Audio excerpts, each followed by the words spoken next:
Welcome everybody. I think somebody turned the lights off outside.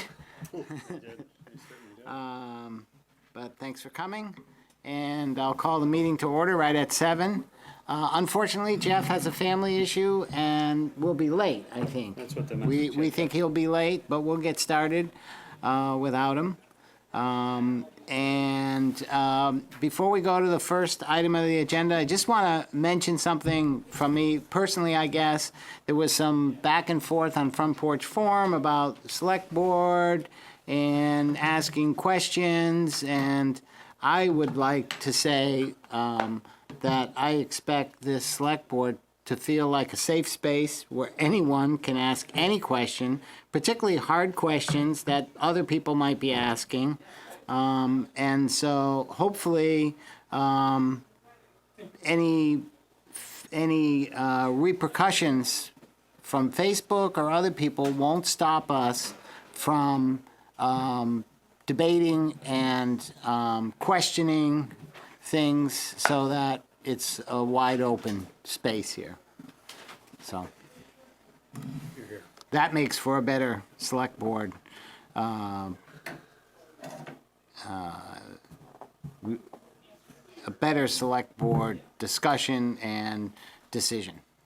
And Tom was saying anybody's invited to our meetings, and we welcome discussion Sure. here, Yeah. face to face. Sometimes we have difficult discussions, and that's okay. All right, so the next item on the agenda, any additions, deletions, or changes to the agenda? From me. No? At the end of the agenda, item 13, we are going to consider going into a executive session to discuss some personnel and contract, which is appropriate for executive session. Assuming we do that, we would stop the broadcast. And if there were any actions taken in executive session, we would come out of executive session and they would be reflected in our minutes. Okay, are we ready for the cemetery reserve? We're okay? What's that? Oh, public comment? Anybody here for public comment? No? Thanks for that reminder. And so the next item on our agenda is consider approving FY19 cemetery reserve funds. Do you want to explain this one for us? Sure. I don't know if you guys recall, there was an accident that occurred at the Cockins Cemetery, I believe, where there was damage done to the fence and stones, and so we filed an insurance claim, or the insurance from the person who caused the accident, their insurer is the one that's paying for those damages. So we received a check, and so I've just asked them to reserve that, to be reserved specifically for the cemetery's purposes, for the repair of that. So this just a formality to create that. So the funds came in rather than go into the general Right. fund balance.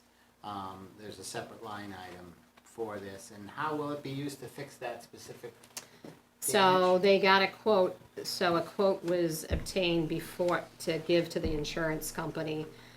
So there's fence repair work, stone repair work, and so they got quotes from all the different parties that will be involved in that. And so that money's gonna be set aside until that work is done, and then be used from that fund. That's the cemetery down by Hinesburg, Sand and Gravel, right? I believe so, yeah. On the right, it's very old. Yeah. Yes, 116, yes, a very old cemetery. Yeah. So if we have some discussion, if not, a motion to approve putting the FY19 cemetery, consider approving these funds to be in the reserve fund. I'll make the motion. Second. So I had a question. Yes. So we're making this action here potentially. Where does the cemetery commission fit into this conversation, or do they? They do, Or yes. have they already been involved? They've already been involved, So so they they're got the us ones to that do- worked on gathering the quotes and getting that information, so I communicated with them That's what I was hoping. to get to the insurance company and all of that. So yes, that's already been Beautiful. coordinated. A great example of leveraging a committee to do. Do some Absolutely. work. You know, Yeah. they've really been very active and doing a lot of, so yes. Val, are you all set? Yep. Did you get that? All right. So all those in favor of the motion, say aye. Aye. Aye, so that motion passed 4 votes. Next is something we do every week, every time we meet, apparently. Consider approving revolving loan fund application number 2. And this is for Matt Sayre. And so I guess a quick description of what we've got. Yeah, yeah, so last time we talked about the first applicant and the goals of the revolving loan fund. And again, those are really to develop, promote economic development in the town. You know, felt like the first applicant was a good first pass for us, and at the time we mentioned we had a second applicant. So the committee's taken some time and reviewed it, and what we thought we'd do tonight is take you through a little bit about that applicant, what they're trying to accomplish, and then kind of go through our request for your approval for the release of funds. As a reminder, I think the fund balance was 200, around 200. Something like, yes. We, again, released 50,000 for the first applicant, so there is significant, or 150,000. We're not thinking of rolling that all out. You know, we're looking for more, continue to look for more applicants, right? Believing that this is a good way to foster development in the town. So, So the, have Will Yeah. kind of take us through it. so, what we're looking at here is, did y'all get a chance to read the, Yeah, it was quite Okay. a nice little report in yeah, there. it's, you know. Felt it's- like, what's that show? Shark Show? Shark Tank. Yeah, it felt a little like Shark So Tank. this is Shark so- Tank Yeah, version Hinesburg Shark Tank. Hinesburg Shark Tank. So what we're, you know, what Matt is looking for here is basically the first big batch production to market his product in various stores. He currently is, he does have sales already. This is kind of that next step to see where he can, you know, where he lands to get additional investors down the road. So I'll give a brief summary on it. Chevrolet is positioned for success as a farmer-owned company with uncommon authenticity and distinctive products. In a sea of generic products, we offer unique, born, real beverage products in fast-growing beverage categories. The berry that he's growing specifically is aronia berry. It's grown in Hinesburg. Grown in Hinesburg at the Sayre Farm. And let me get to. So the aronia berry with high concentrations of polyphenols, specifically anthocyanins, they offer neuroprotective benefits and procyanids. Aronia has demonstrated the following benefits through in vitro and in vivo peer-reviewed studies. Antioxidant, anti-mutagenic, anti-cancer, cardioprotective, the list goes on. So superfood. Yeah, it's one of the. Coming up against avocados next. Well, I think we're finding these dark berries like blueberries and other berries have these, you know, very good, Mystical powers. yeah, very good traits. So the encouraging product trial, or rather the promotion of this beverage, he expects to outsource a majority of the marketing strategy and implementation to a strategic partner. The marketing agency selected will generate a formal marketing plan, promotional videos, and other creative content that includes everything from further brand identity and packaging design to digital marketing. They are also considering a natural food beverage broker and brand management company that represents the most disruptive and emerging consumer packaged goods in the industry. So this particular deal, looking for $50,000 working capital for R&D for the new shrubbery blends. This is kind of a unique setup as far as the payment goes. We're asking for 24 months interest only, and then rolling into 36 months principal and interest for the balance on hand. Wall Street Journal is currently 4.75, so we had our 3% fixed for 5 years at 7.75. And we have a breakdown for the use of the funds as listed here. The cash flow that I used Matt's personal income solely for the repayment of his debt. He has very little debt. Income is more than sufficient at 3 times, at 3 to 1 to cover the debt. So there's, as far as from a payment standpoint, Pretty safe. there's no issues there. We all met October 21st. We all approved it unanimously. Myself, Will Eggleston, Melissa Levy, Walter Hauserman, Andrew Frost, and Steve Gladstone were there.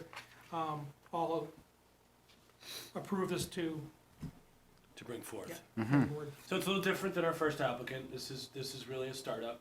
Yeah, right, it That's, is different. You know, if you've read through it, it's, you know, he's focused on an emerging trend, which is seltzer, which I think we all can see.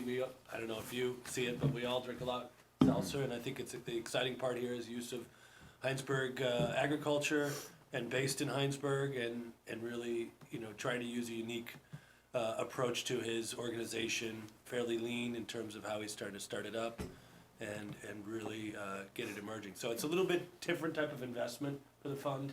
You know, startups Wow. startups are startups, right? Yeah. And Right? I want to say, I think he's put in 30,000 to date, roughly around there. Yeah, Yeah. of his own Yeah. fund. So he's, Yeah. He's vested. Yeah, I just want to be specific about that, though. There was really the Farm LLC, which is, there's investment in that. Then the Bootstrappers Blends is an LLC that we have set up for R&D, and that's where we actually launched Shrubly initially through. And then to scale the business, and simplify, we created Shrubly as its own LLC, so that business was formed in August of this year, and so there's not a lot of transactional history under the new LLC. right. So a number of different organizations that are part of, you know, bringing the whole drink to market here. and you got some local manufacturers or producers that you're Williston, I think it's working made in on, Williston, yeah? Matt? Yes. Has any of it been available up to this point? Yeah, come on up, Matt. Yeah, come on up. So I'm pretty curious. I think it was at Lampman's. It Where was? else? Oh, Yeah. interesting, Yeah. yeah. Yeah. What Yes, else? so what was the question? I'm sorry. Yeah, I guess, yeah, what's been available up to date with the, So just we're the in- startup? We're just doing self-distribution. It's Yeah. really for proof of concept. Yeah. And so under Shrubly, we have one flavor, which is our Aronia berry flavor. The plan is to have a product line. Shrubly is the product type, and then multiple blends underneath that. Will it And all so- use the chokeberry? Not all. Oh, okay. But we have black currants that we also grow, so we want to do a black currant shrubly, so a strawberry black currant, or we were even thinking of pomegranate black currant, but blending the black currant with something else. But I was actually just saying on the way here, right before I left, that recent research shows that strawberries are very good for anti-aging. So there's new research into that. I and could so use those. Yeah. and it's a local fruit, so using strawberry and black currant together might be the blend. So we listed a few in there. Yeah, However, what we need is the funding to be able to pay for R&D. Yeah, And also yeah. for the production of those batches, and then see how they move in the market. And if we get traction, then that will leverage that for additional investment. Great. This is really the seed money Yeah, to help that start this and hopefully get a business launched. And obviously by the report that you provided, I mean, there's a lot of thought that went into it. It seems Yeah, we thought so. very We thought professional. that- Yeah, in Yeah, terms of the very. layout, Yeah. you know, relative to, you know, just looking at all aspects of a business model. Pretty good. Any other questions that anybody has? Anybody Yeah. tried it? No, I haven't. I was Have you? expecting Yeah. some here. I had Yeah, I some, know. but Where's our I sale? had some right in the car, and I just thought, oh, maybe I'll That's get a to them little- after they make a decision, because then I don't want to, bribe them with my awesome drink. Coffee has to Good. pay off. Yeah, I haven't tried it, but I have seen the berries growing for yeah, quite a long time. yeah. It's been a long-term strategy, this launch. Yeah. Has been a really, 10 years ago, this was the plan, was to establish a small farm, and not to just grow a crop and sell the crop to other people to make stuff, but to use it to produce our own value-added product that's scalable. So Yeah. we wanted to create the greenest business possible, and when we were thinking about it, we thought, well, agriculture, sustainable agriculture, and something that's really good for the community and creates value for the community, and we feel fortunate to have landed here and been able to get that started. And now 2017, 2018, and 2019 were the years when we started to accumulate a decent harvest, because we had a plant from scratch into a hayfield, and we have now ready to go in storage 8,000 pounds of berries that Is that part of that community day? well, this year we picked 4,500 pounds of berries, and of that, 86 pails, 5-gallon pails, were picked on a weekend in which the community came together. Oh, nice. And for each pail that was picked, we donated $10 per bucket to the HCRC. So the labor from community members helped us a lot, but also was a contribution that they were making to the HCRC. So we donated 800, it was actually 87 buckets, $870 this year Nice. For that. So I think that's another, Yeah, you know, it's a great Matt's story. approach Yeah. to working with the community on this has been also really nice in terms of, again, part of the mission here is investing in Hinesburg. if all goes well, we would like to grow more fruit on the farm and then use more of that in our own products. And the original plan was always to have maybe a tasting room and a barn and production facility, small scale on the property.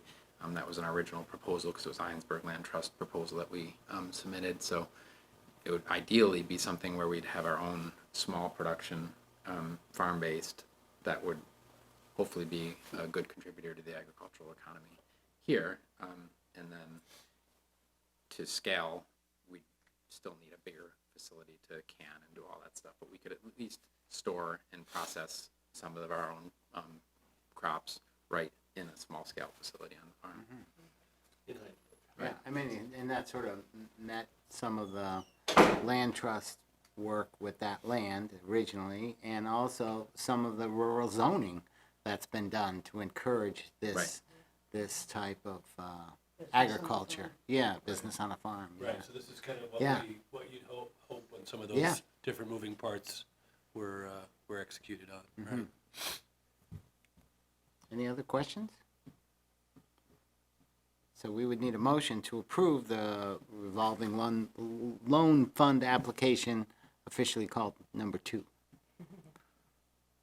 for $50,000 For shrubbery. for Shrubberly, Shrubberly I'll LLC. make that motion. Okay, all right, so it's seconded. Any more discussion? No, I'm getting my answers here. Yeah. Yeah. All those in favor say aye. Aye. Aye, so that motion passed, and it was a pleasure to vote on that motion. What's that? Very good. I'll bring it in. Apparently, It's a vinegar-based beverage, so not everybody likes vinegar, Yeah. apple cider vinegar. So it's like kombucha? So what Shrubly does is it makes, the company is carbonated beverages that are flavored by an old-time mixer called a shrub. And so shrubs were, in colonial time, they would take fruit and preserve them in vinegar, and it became a fruit-infused vinegar. So if you look at cocktail recipes from Way back when, they would have that, they'd yeah. have shrubs mentioned in those recipes. And so what we made originally was a shrub, an aronia berry shrub, and then we were always using it at home as a way to make a healthy alternative to like a soda or something. We even have it straight with water. So we're going to sell both the shrub, which is a more of a concentrated mixer, as well as various blends of shrubly. And so the main ingredients are the fruit, the apple cider vinegar, and different types of sweetener. We use honey in ours. So I'll bring it in and leave some if you want. But thanks. Yeah. Thank you guys for doing Yeah. the dirty work on this. Yeah, that's a lot of Vetting work you these guys have done. Good stuff. Projects Yeah, and this stuff. is really good stuff. I'll work on the deal Okay, tomorrow. okay, sounds good. Awesome, Thank you. thanks again. Enjoy other town matters tonight. Got a light crowd. Yeah, Is that better? sometimes. Did everyone sign the sheet? Yes, thank you. Have to give up my Red Bulls in the morning now. Are we waiting for Alex? Alex just popped his head in. Oh, I'll be right back with okay. Thank you. So our next item is discussing zoning regulation revisions, which we have copies in our packet, but do we want to just jump to 6? We can jump to 6. Which is just talking about the winter sidewalk maintenance policy, and it's still just a draft. It's just a draft, so since the last time, Joyce followed up with a few more communities just to see, if there's other policies that we can look at. What she's found is there aren't a lot of Not a lot of Other- written policies. other written policies from communities. But the other thing I'd shared with you last time is I wanted to bring the representatives from each of the larger developments into the conversation. So I'm working on scheduling a meeting this week with them later in the week. Creekside, Thistle Hill, and Thistle Hill has 2 homeowners associations, so one with the original Mulberry Lane and then Thistle Hill. So representatives from each of those 3 developments, and then Tom is going to come, since he's one, a select board member, and 2 has operated the sidewalk plow, and then Bart Sherman from Utilities Director, who's also run it. So I think it was important to get that coordination so that we understand that each of the communities understand what the challenges are that are faced, and so we can sort of problem solve through that, whether there's changes that are adjusted to overcome those challenges, or one of the options we've talked about is, or do we consider changing our policy on if we do provide maintenance to the developments, because what we do now is important because we have other development that's on the table. Right. So we'd like to get this squared away now. Yeah.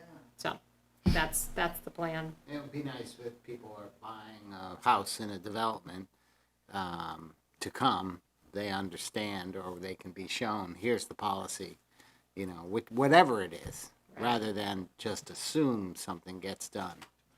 Right, it seems like a lot if we're going to agree to plow all those sidewalks, because with the Haystack Crossing coming in, that's gonna be a lot of work. It's a significant, I mean, just what we have right now, we really don't have the staff. It's really hard to find someone that's available to come in a storm, but not give them additional hours. And so it's a hard role to fill, and it's also hard for our existing staff to be able to manage it too. So that's why this policy is important, and these discussions are important before we have new development that is here. While we're on that, I don't think we're gonna do much more discussion, but John or Bart or whoever Thank you. has marked the edges of the sidewalks, which is Yes, good. Okay, yeah. That- we Yeah. did that last year too. Yeah, Yeah. it's Yeah. important. All right. So you've got this in there? Keep my eyes on it. It's a CBD. It's an interesting spot, but yeah, it's on an end cap. Thank you. No, that's okay. This is great. Thank you very much. Thank you, Matt. The new bottles being canned. Right. Thank you very much. Thank you. I'm sorry it's not. Does it mix well with vodka? That's all right. Probably. Doesn't anything? Well, I was gonna say. Thanks, Matt. Thanks, Matt. It sounded like that was the Looks original fantastic. Yeah. use of it. Stubbies. I did a Wikipedia on the berry, And there's quite a lot there about the benefits and about the history of the berry. Right. So, Did you say its common name is gooseberry? Or, chokeberry, chokeberry, not chokecherry, which is a different, Right. They look a lot like a blueberry, yes, but they're right. darker and Yeah. they're a little There's just clumps of them. meatier Yeah. maybe. You've seen them around, I'm Yeah. sure. I never Yeah. had until I've been over there Oh, to okay. see those. They look Yeah. a lot like a blueberry, but Yeah, they're not. yeah, right, But they're full of nutrients and Nice. yeah. they're packed. Um, So the next item is number 5, the zoning. I don't know if you want to come on up here, Alex? Yep. So this is a discussion of new zoning, proposed zoning regulations that are written really all around the open space, public open space zoning requirements, new requirements in some cases, or better defined requirements. And they are tied to they help pull together the proposed town map, the new town map. The official map, yes, so, They're somewhat complementary to it. Yeah. Not necessarily, one doesn't necessarily have to be there for the other to function, but they do complement each other. yeah. And, correct me if I'm wrong, we're moving forward with the official map. I think we're talking about December, having a public, meeting on that. Yes. Where the select board at that point can decide what to do, go forward. So the idea is to bring these zoning regulations along with them. So we'd be talking about both at the same time at the public meeting. That Correct? would be ideal, yes, if you're comfortable with this zoning revision also going to public hearing at that time horizon. All right? Is this the only zoning revision, just the open space? Yes. Okay. Yep, we're giving you, we're trying to give you smaller batches instead of these giant zoning changes. And so, yes, this is a fairly targeted set of changes. Simpler changes for simpler minds. Yeah, and the crux of it for the viewing audience is that right now we talk about requirements for Green space. green space in our plan unit development section of the regs. We talk about some design standards for how buildings would be designed and how sites in the village would be designed in terms of parking in the rear or on the side of a lot, encouraging on-street parking, having sidewalk requirements, garage setbacks for buildings. We have a series of design standards for buildings and sites. But the planning commission felt that we don't have very good design standards for where the green spaces would fit into these built environments. And there was a fear that if we're not clear about where these green spaces should be and how they should function, it's possible that they'll just get sort of shunted to the side of these developments, maybe in less usable areas, rather than being centerpieces that can help. Integrated. Yeah, that'll be integrated and help sort of enliven a public space. So with that in mind, these regulations were crafted to do basically two things. One is to create some design standards to say, don't put these public spaces, in the corner, make sure they have frontage, make sure that they have public amenities in them, and there's some examples of those. What kinds of areas would not be considered appropriate? For example, Non-public, I think. stormwater treatment okay. areas and roads, and we have a list of the kinds of spaces that would not count Right. in towards this. So that's one thing these regulations are doing, is being clear about what these spaces are, what they are not, and how they could be designed.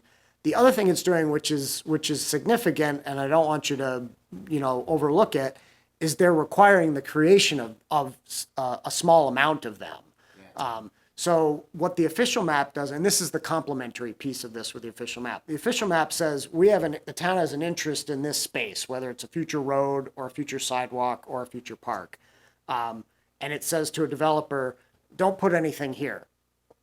Plan around this space. The town has an interest in it. And if the developer says, no, I want to build there, then it starts a clock and there's a process for the town to put its money where its mouth is. But if a developer accommodates the official map and simply leaves that space vacant, that's great. The town has an opportunity to do something there in the future possibly, but nothing happens in that space, at least not necessarily. So what this provision does is say, we actually do have an expectation that for larger projects, you will build a certain amount of public open space and plant it with trees and install benches and create an actual usable space, not just leave a hole in your development for the town to do it someday, but you will do it. And so it's tied to larger developments, and the requirement for how many square feet you have to develop as public space goes up depending on the size of the development. It's fairly modest. The Planning Commission went back and forth on this. And so it's not as if a project under these requirements would build out a whole park, a 2-acre park or anything like that.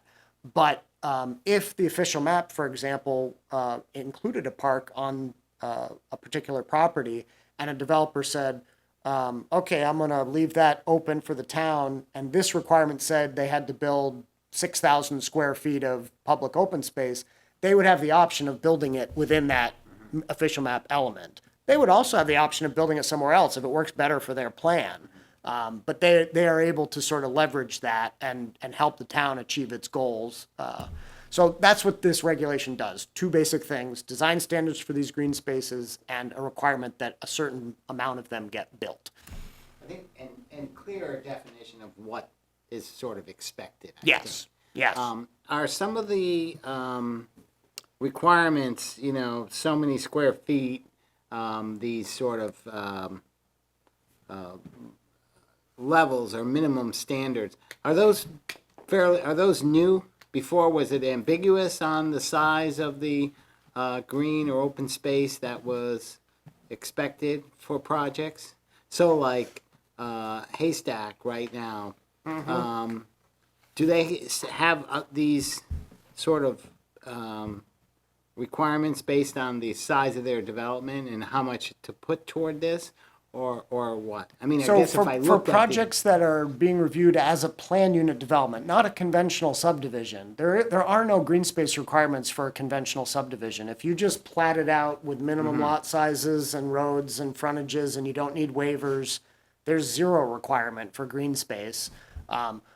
Many projects want to flex and be more innovative, and they take advantage of our plan unit development section, which says you can do more and you can bend the rules if you do more, and in return there are percentages. So for example, in the Haystack project in the Village Northwest District, 10% is the required green space.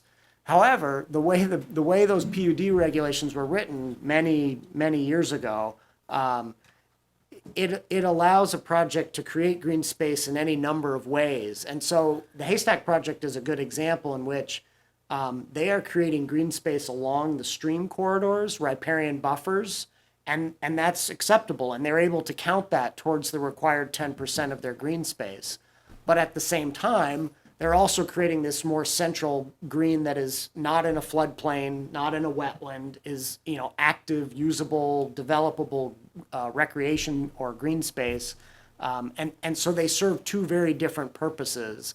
And so what this set of new regulations is getting at, it goes beyond the PUD regs and saying, it's great if you want to conserve, some riparian buffers and the like, but this is talking about more active space. Yeah. Space where we can have public, the people will gather and there can be events and things like that.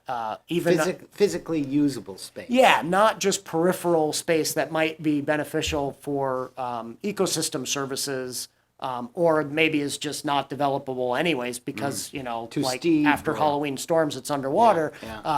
But this would be usable space, and so this is different. This is a departure from the PUD green space requirements. It's much more specific and it's much more focused on active usable space.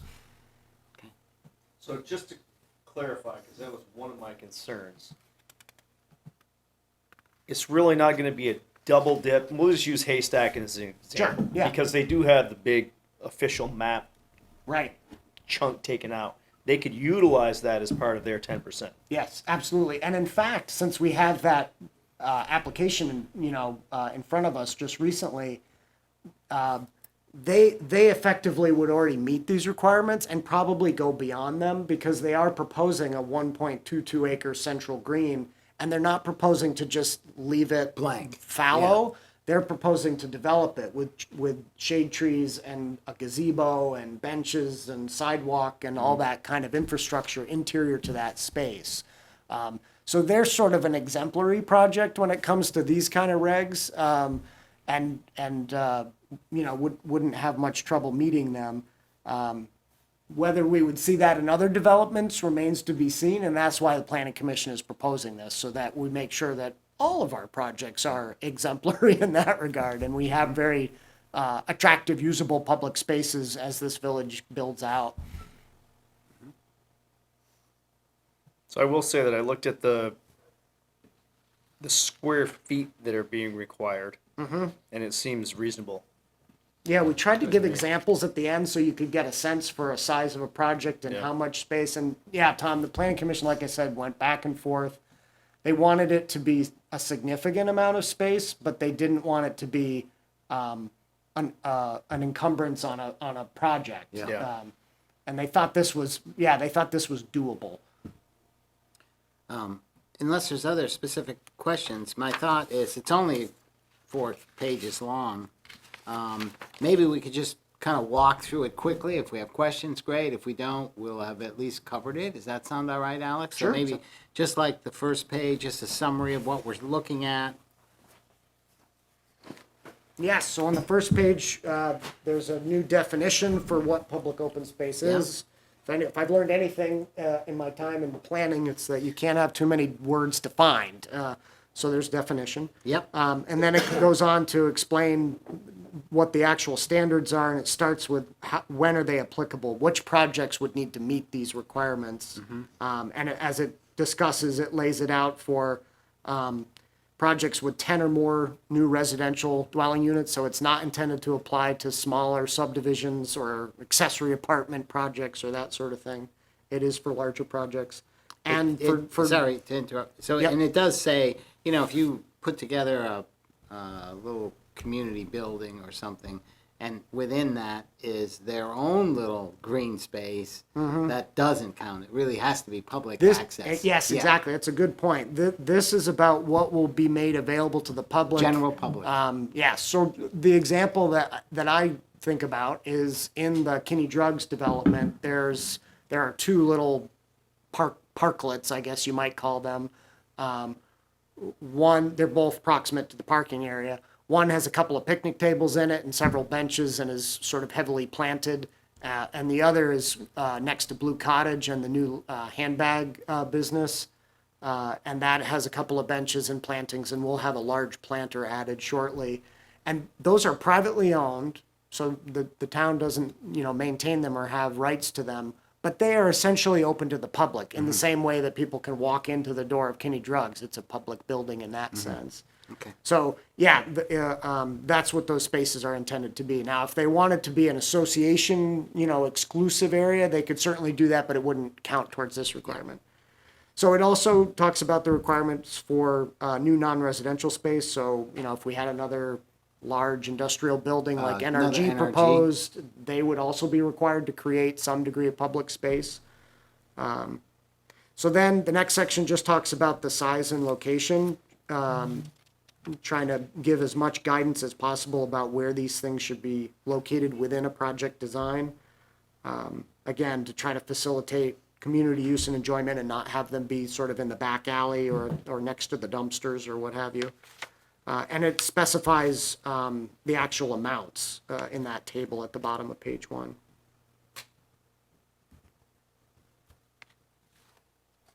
So you're saying this would apply to a business? Yes.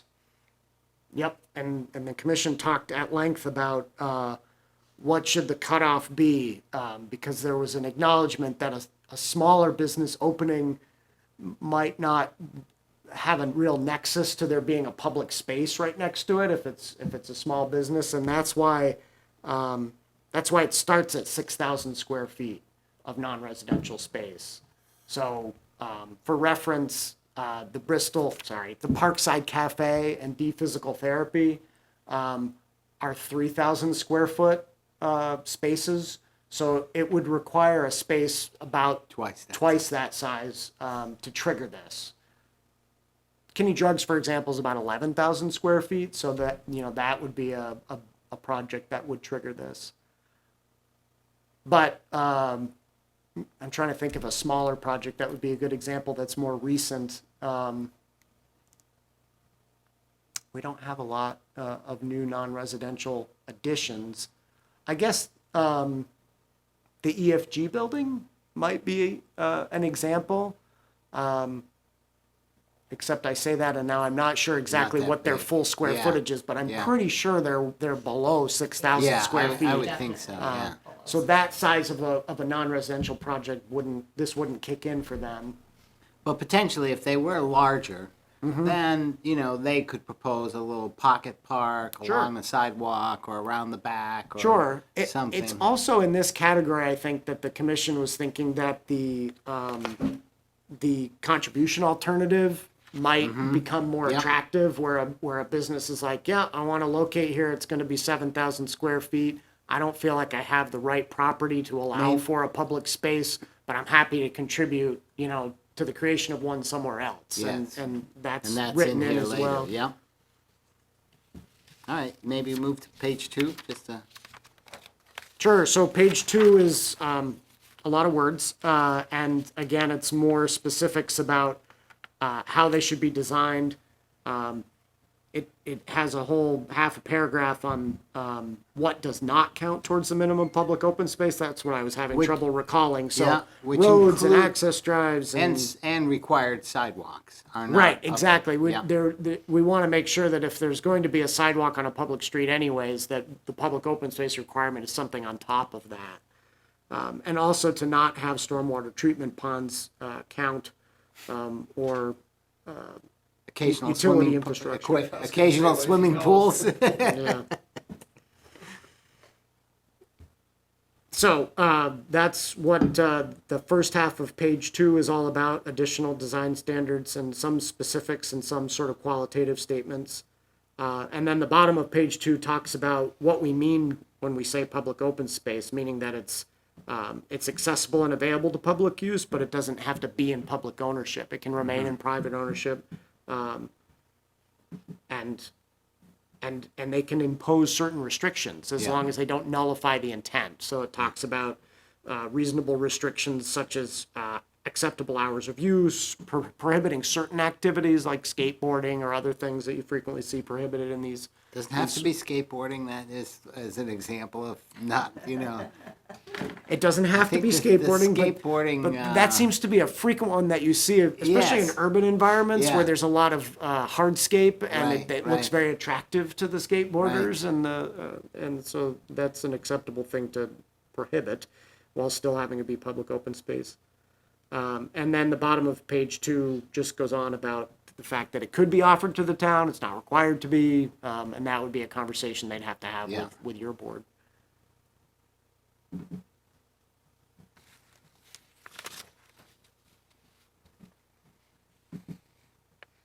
Okay, Page 3 wraps up on the top with what specific amenities need to be included. And then goes on to talk about the how you get out of this requirement. If you'd rather make a contribution, if you think there's an offsite, another location that would serve better, those do are the- they, well, back to the, public open spaces shall include, but these are just examples of what, they don't all have to include those things, right? Correct. Yeah. This is meant to be a specific list of what public open space means. But you're right. It wasn't meant to say that every public Shall. space will have Yeah, all of it says these. shall include, and, So you know, there might may be include there, or should include, At these, least yeah, one, a minimum of one. I think, Yeah, I think yeah. what Renee's saying might be the best yeah, improvement to what that's saying, because you're right. When I read it again, it makes it sound like each and every space has to include each of these, and Yeah. that's not the intent. right. So I'm not sure if it would be at least one or Should include or two or several of the following. amenities such as or something, yeah. I mean, you wanna have some flexibility in there, I think.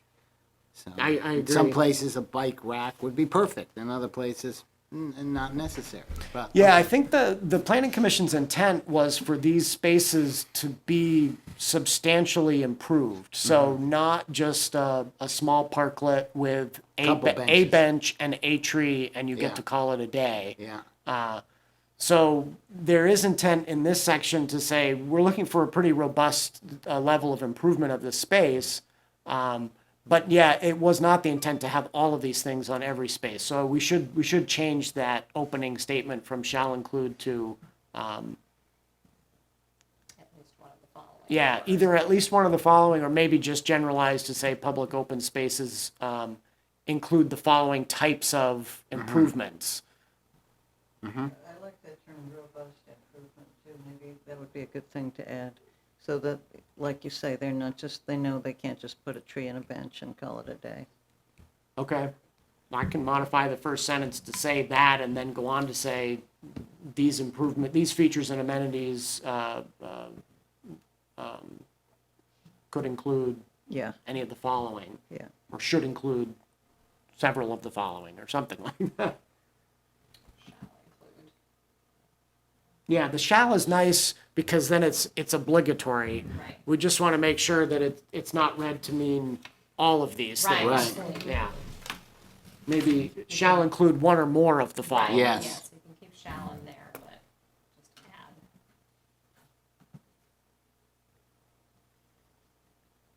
then the next item is, it's interesting, I started to read this and I wrote, do we need a special budget line? And then I saw the little note Yeah, we do. farther on that says, yeah. yeah, Yeah, that was the recommendation from council and the planning commission. So we did run this by legal counsel, and they felt it held up, which I thought was a big test actually, but they felt it did.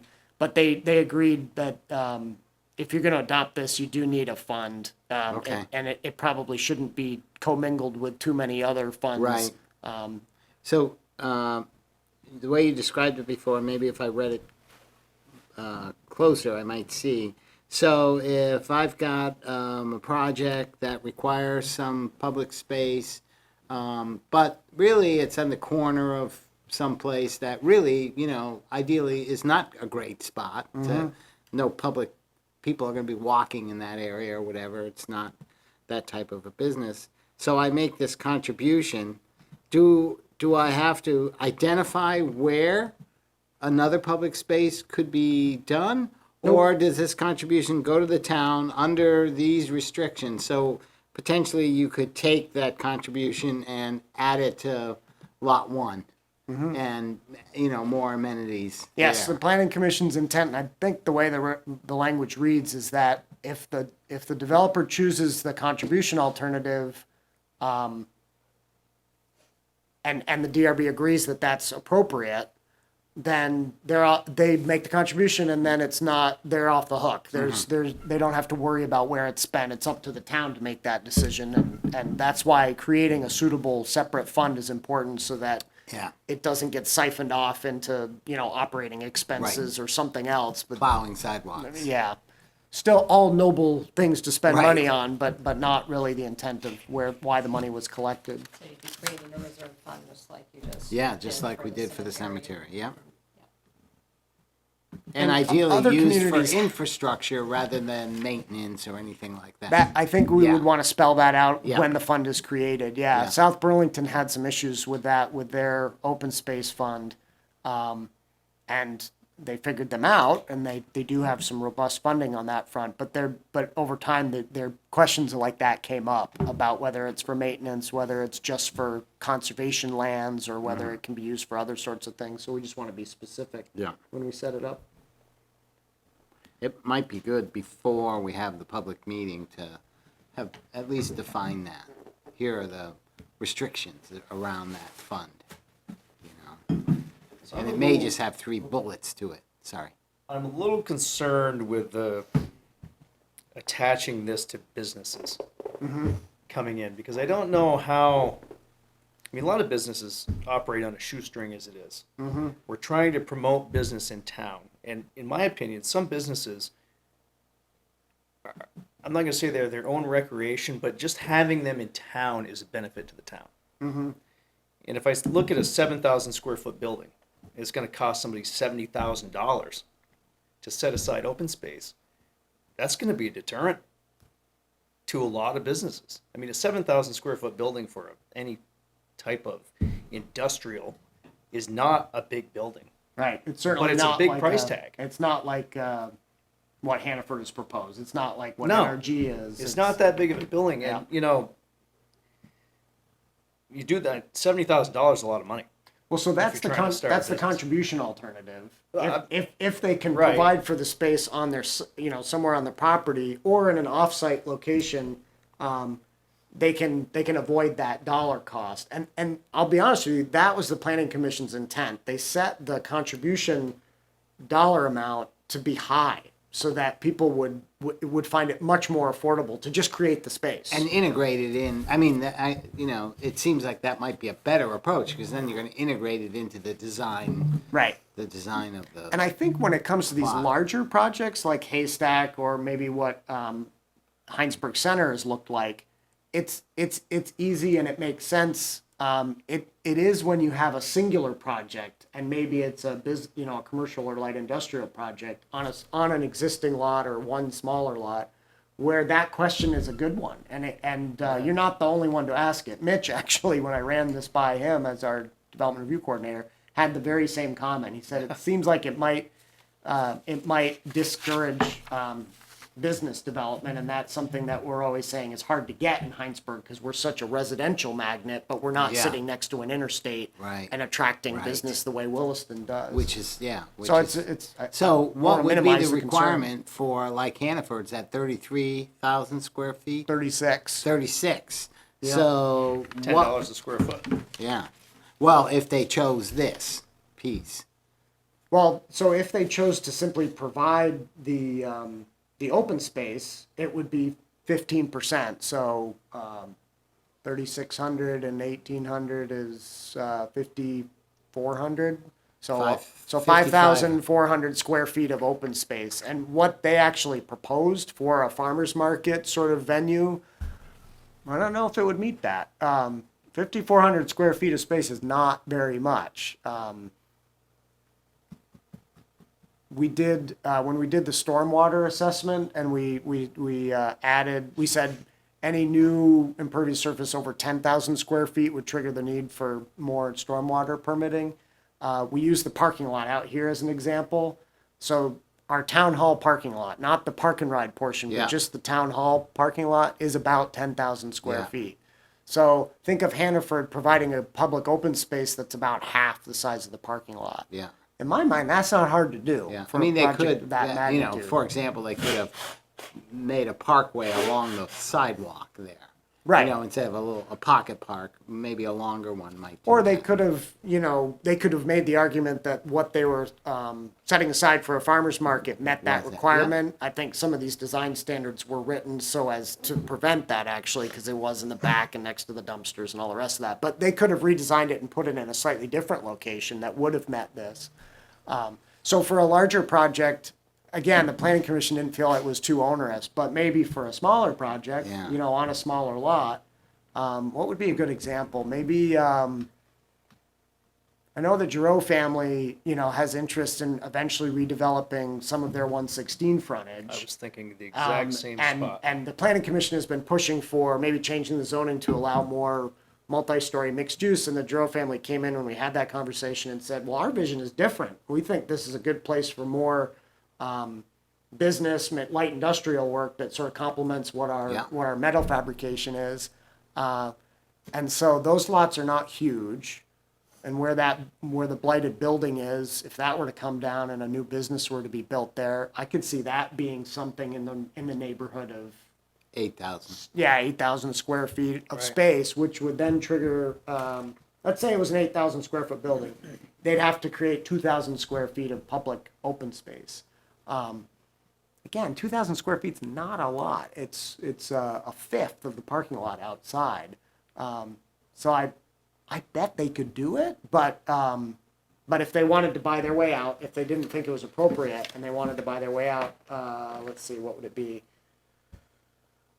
$10 per square foot times the 2,000, so it'd be a 20,000 square foot check to write.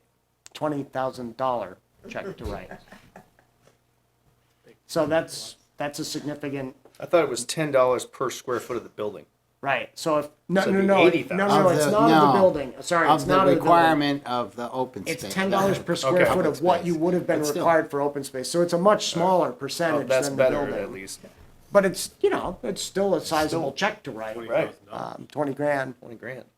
But again, the planning commission's intent was to make it a little financially painful so that you just put it on the site or work with your neighbor or somebody else and utilize the offsite allowance. In the middle of page 3, there's this allowance for offsite public open space. So you can do that on somebody else's property. Mm-hmm. Or combine it with another development that might be happening and make a more significant space rather than just a little pocket park. Yep. If the DRB likes it. The applicant has to demonstrate control or ownership of the offsite area. So if they're working with another landowner, if it's not their property, there's gonna have to be a legal agreement that Yeah. allows them to create that space there, obviously. But it does allow, it's another option. And that's what our attorney told us, is that if you can build in as many off-ramps to this requirement as possible, it'll stand up to legal challenge better, because if it doesn't work in a particular situation, work with another developer who's doing something good and you can help make it happen. Or if that doesn't work, pay your way out. Right. But if they have no control of the land, that is Then not an option. Yeah, it isn't. They would have to demonstrate that control, So that- some sort of an agreement with that landowner. So it'd have to be a collaborative effort. I guess an example of where that wouldn't work, for example, is where Haystack Crossing is working with Brian and Kathy Bouger of KB Real Estate, where the old Riggs house is. And they've reached an agreement for an access sharing and swap of land so that eventually there can be a four-way intersection at Riggs Road on land that the Bougers own right now. But at the same time, I talked with Brian several years ago about, well, let's go beyond that. Like your holding is sort of right in the middle of this big development. And Brian was very honest and said, I can't make any agreements with anybody about what's going to happen on that land because I'm just not ready to do that yet. So if Haystack had proposed to do some off-site work on the Bouger property, they would have gotten a no from Brian, and that couldn't have happened. So yeah, it does require a collaborative effort, and sometimes there isn't that opportunity. But again, It's that's, an option, but it's maybe a difficult option. I think it's fair to say that would be a difficult option, but the planning commission thought it made sense to include especially given the current status where there's a lot of interest in development in Hinesburg, whether it's the Quinn property or these 3 big projects that have been proposed. It'd be a shame if one developer saw an opportunity across the stream and couldn't, work together with another developer.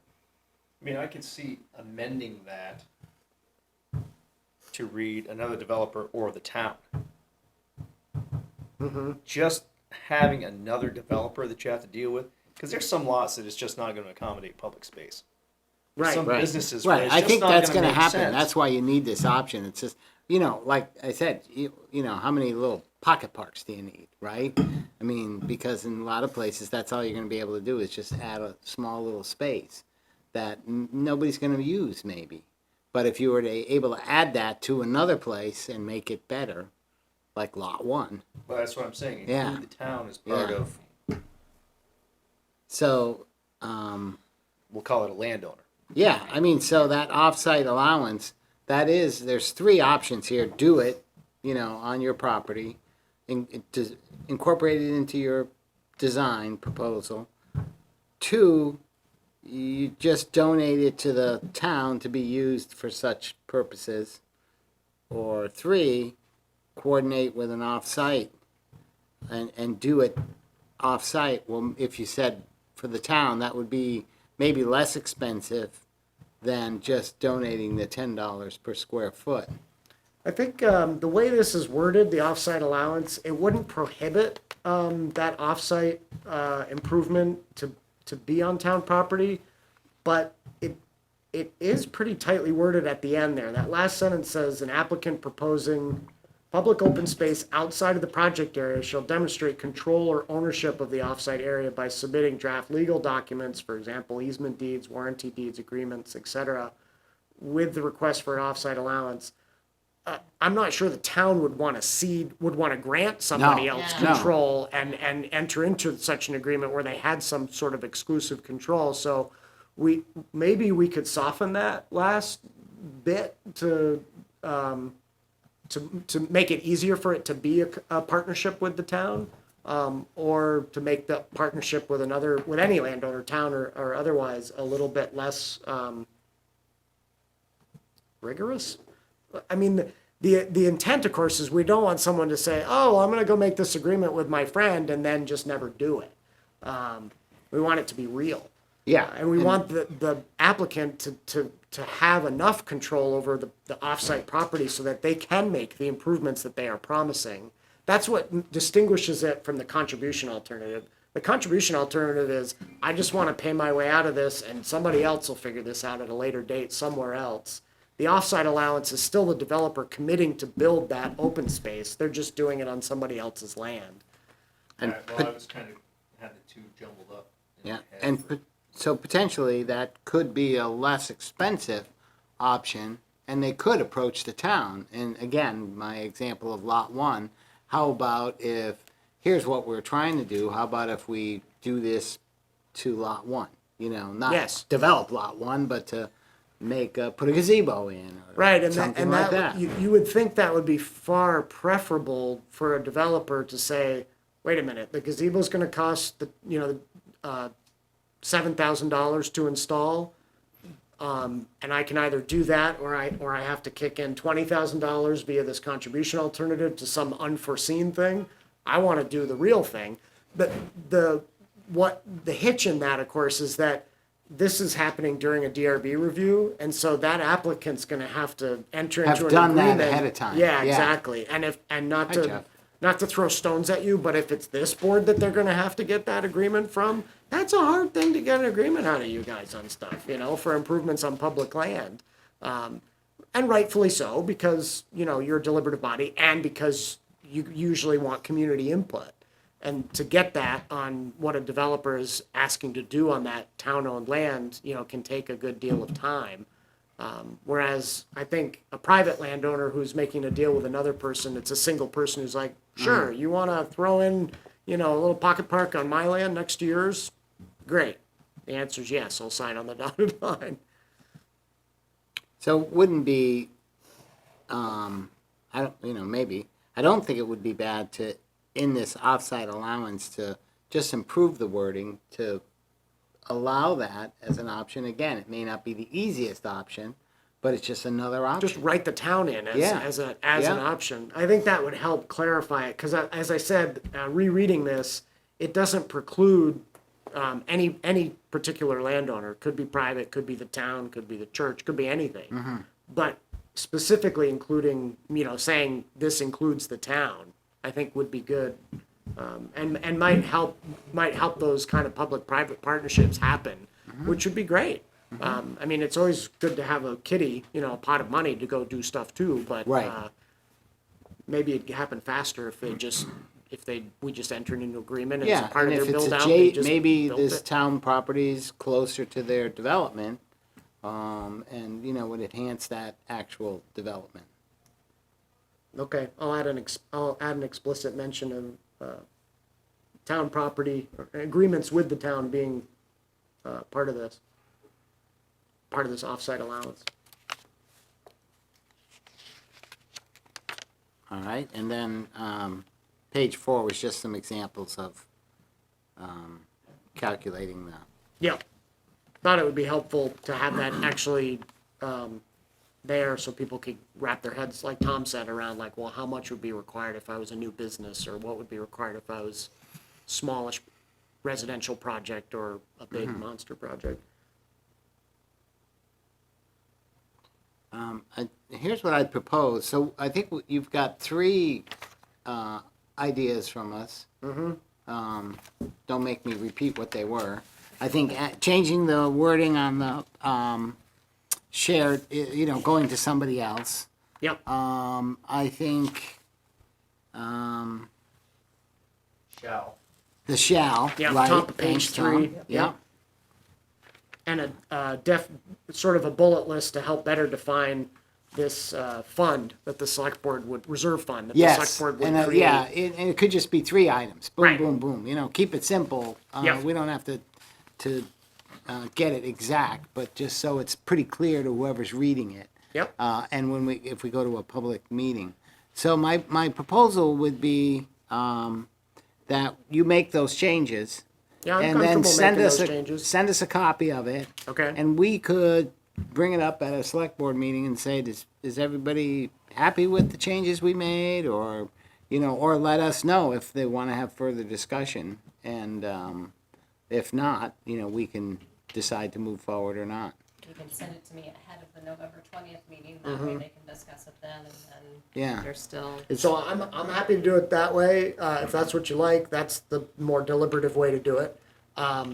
If we do it that way, then we will separate the 2 public hearings, and there will be okay. one on the official map and one on this in January, on this side. Because If- of the timing? Yeah.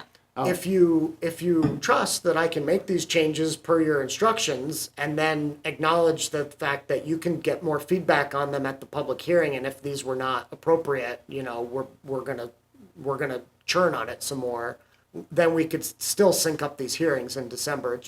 Either way is fine. I'm Yeah. just telling you All what right. the No, yeah. ramifications are. I didn't know about I knew the timing was there, but I didn't Yeah. know that this would impact it. I'll need to warn the December 4th hearing notice with the citizen. Well, actually, next week is the deadline, but I was going to just do it tomorrow. Okay. So I'll put my opinion out is that I'd be okay with you making those modifications and getting us a copy of it so we can see it. And in anticipation of having the public meeting for both things at once, I think that would be an efficient way to do I it. like keeping Aaron? both together. Okay. Yeah, the same. I mean, it's clear, you're hearing us, we're hearing you. It's pretty straightforward. Yeah. Marilee? When did you say you're gonna have the public meeting? December 4th, your first meeting in December. That's right, yep, I remember. Okay, yeah, sounds okay to me. Tom? Yeah. Okay. And, So I've been listening in. yeah, So all I'm right. completely absent. Yeah. I just had one question. We wanted to change shall to, We wanted to leave it shall, but Marilee suggested a little more descriptive language about these open spaces shall be, include a robust level of amenities, and shall include one or more of the following, so that list, the bulleted list, is seen to be an à la carte system, not you have to do absolutely everything listed. Yeah, Okay. I've learned shall is a good word. Yeah. Yes, absolutely. But yes, I'm fine with it. All right. Sometimes it's a good word. Yeah, sometimes, that's right. It is when you want it Depends to on who's using it. be obligatory, yeah. Yeah, if you write a lot of procedures, you look at those as the first thing. Okay, great. I'll get that hearing warned and All right. get you a copy of the final version and get it to our webmaster at the same time. So it's all ready. And so we would probably have that as basically one of the first item on the agenda, kind of the first For the item December on the 4th agenda. meeting. We'd have to open a public meeting Yes. and Yep. do both of those things. And besides putting it in the citizen and whatnot, will we have any other, So our normal protocol is the legal notice in the citizen, and then a whole bunch of hopefully pithy front porch forum messages, so people will pay attention. And then, email campaign, essentially, getting it out to the municipal family and just telling folks to spread the word. And I can try to get some more eyeballs on it with, a press release to the area media if you want. We didn't do that at the planning commission level. Outreach to landowners? Yeah, Yes, what absolutely. we did do at the planning commission level is we sent direct mail to all of the affected landowners who had properties indicated on Yeah. the official map, and we did that twice. So I would recommend doing that I again think for that's this a great last step. idea, yeah. So I can make that happen. I'm a little on the fence about a press release to 7 days in WCAX. Yeah, but, no. We've You never know, done that in the past. and yeah, No. and it's not that significant. I mean, it's not a zoning change. Yeah, and to be you know. honest, we did a lot of publicity at the planning commission level, and we got a lot of public input. Yeah. It was great, and Yeah. it took us a couple months to revise the proposal based on that. So I don't know how hard we need to beat the drums. I think we need to do what's required, and beyond that, especially with the affected landowners on the official map. Yes, But I think that's a great idea. I don't know that I want to go to my news media contacts and say, this is a huge thing happening that you didn't cover, because they're going Right. to say, yeah, we did back in February, wasn't it? Okay. All right. Sounds good. Thank you, Alex. Yeah, thank you for working through it. Planning Commission thanks you for working through it. So next item on the agenda, item 7, is a review of the capital budget. We've seen this document before. Now it's starting to get populated with, or it's getting closer to budget time. So I don't know if we want to walk through it a little at a time, or do you want to just tell us what's happening? This document will get some more hard budget Sure. numbers. Yeah, so I put a lot of work into it just on the front end of the budget to get these documents ready and updated. But they are going to be continually changing as we go through the budget process. But you really want to be having the capital budget and the capital improvement plan on the front end, so you're really thinking about that, and those are impacted as we make decisions, based on each department, and thinking about needs for FY21 and beyond. So you'll see on the first tab is the FY21 capital transfer summary. So that's what, if you look on this and see the blue column, that's what's scheduled to be transferred in FY21, and it goes by department. And on the bottom side, you can see it actually lists out what the total transfer will be. So once you see the expenditure of the general fund expenditure summary, or expenditure report on each department, so highway, their capital transfer, as of now, unless we add other things or change something, their capital transfer will be $497,168.35, and it just lists that for And all that's the departments. to pay for things we've already got debt for, the Yes. building, Yeah.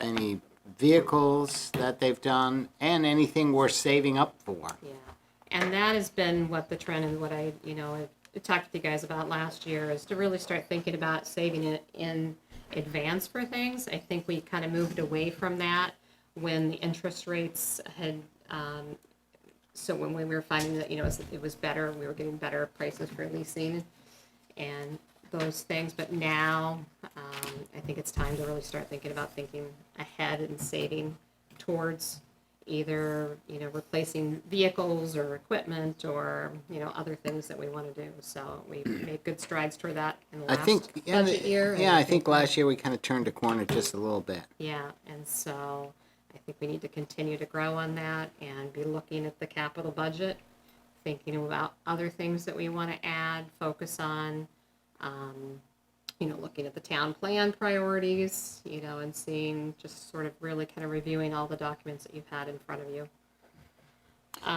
Next tab is the debt service. This has not been updated this year, but it's been updated each year, so we'll, it's mostly accurate, but we are just going back and fine tuning, making sure payments are reflected accurately each year, because, with bond payments, bonds are sold, and so those change, and even some of our other regular vehicle payments change a little bit, so. So on this, I like this chart, and Yeah. you've got the purple, which are like vehicles and trucks and things, but then the rest of them are really long-term debt, and at first I was like, why is the wastewater on here? But it's a Just town the debt. total town It's a of town Hinesburg. debt, even though it's not paid for by everybody in the town.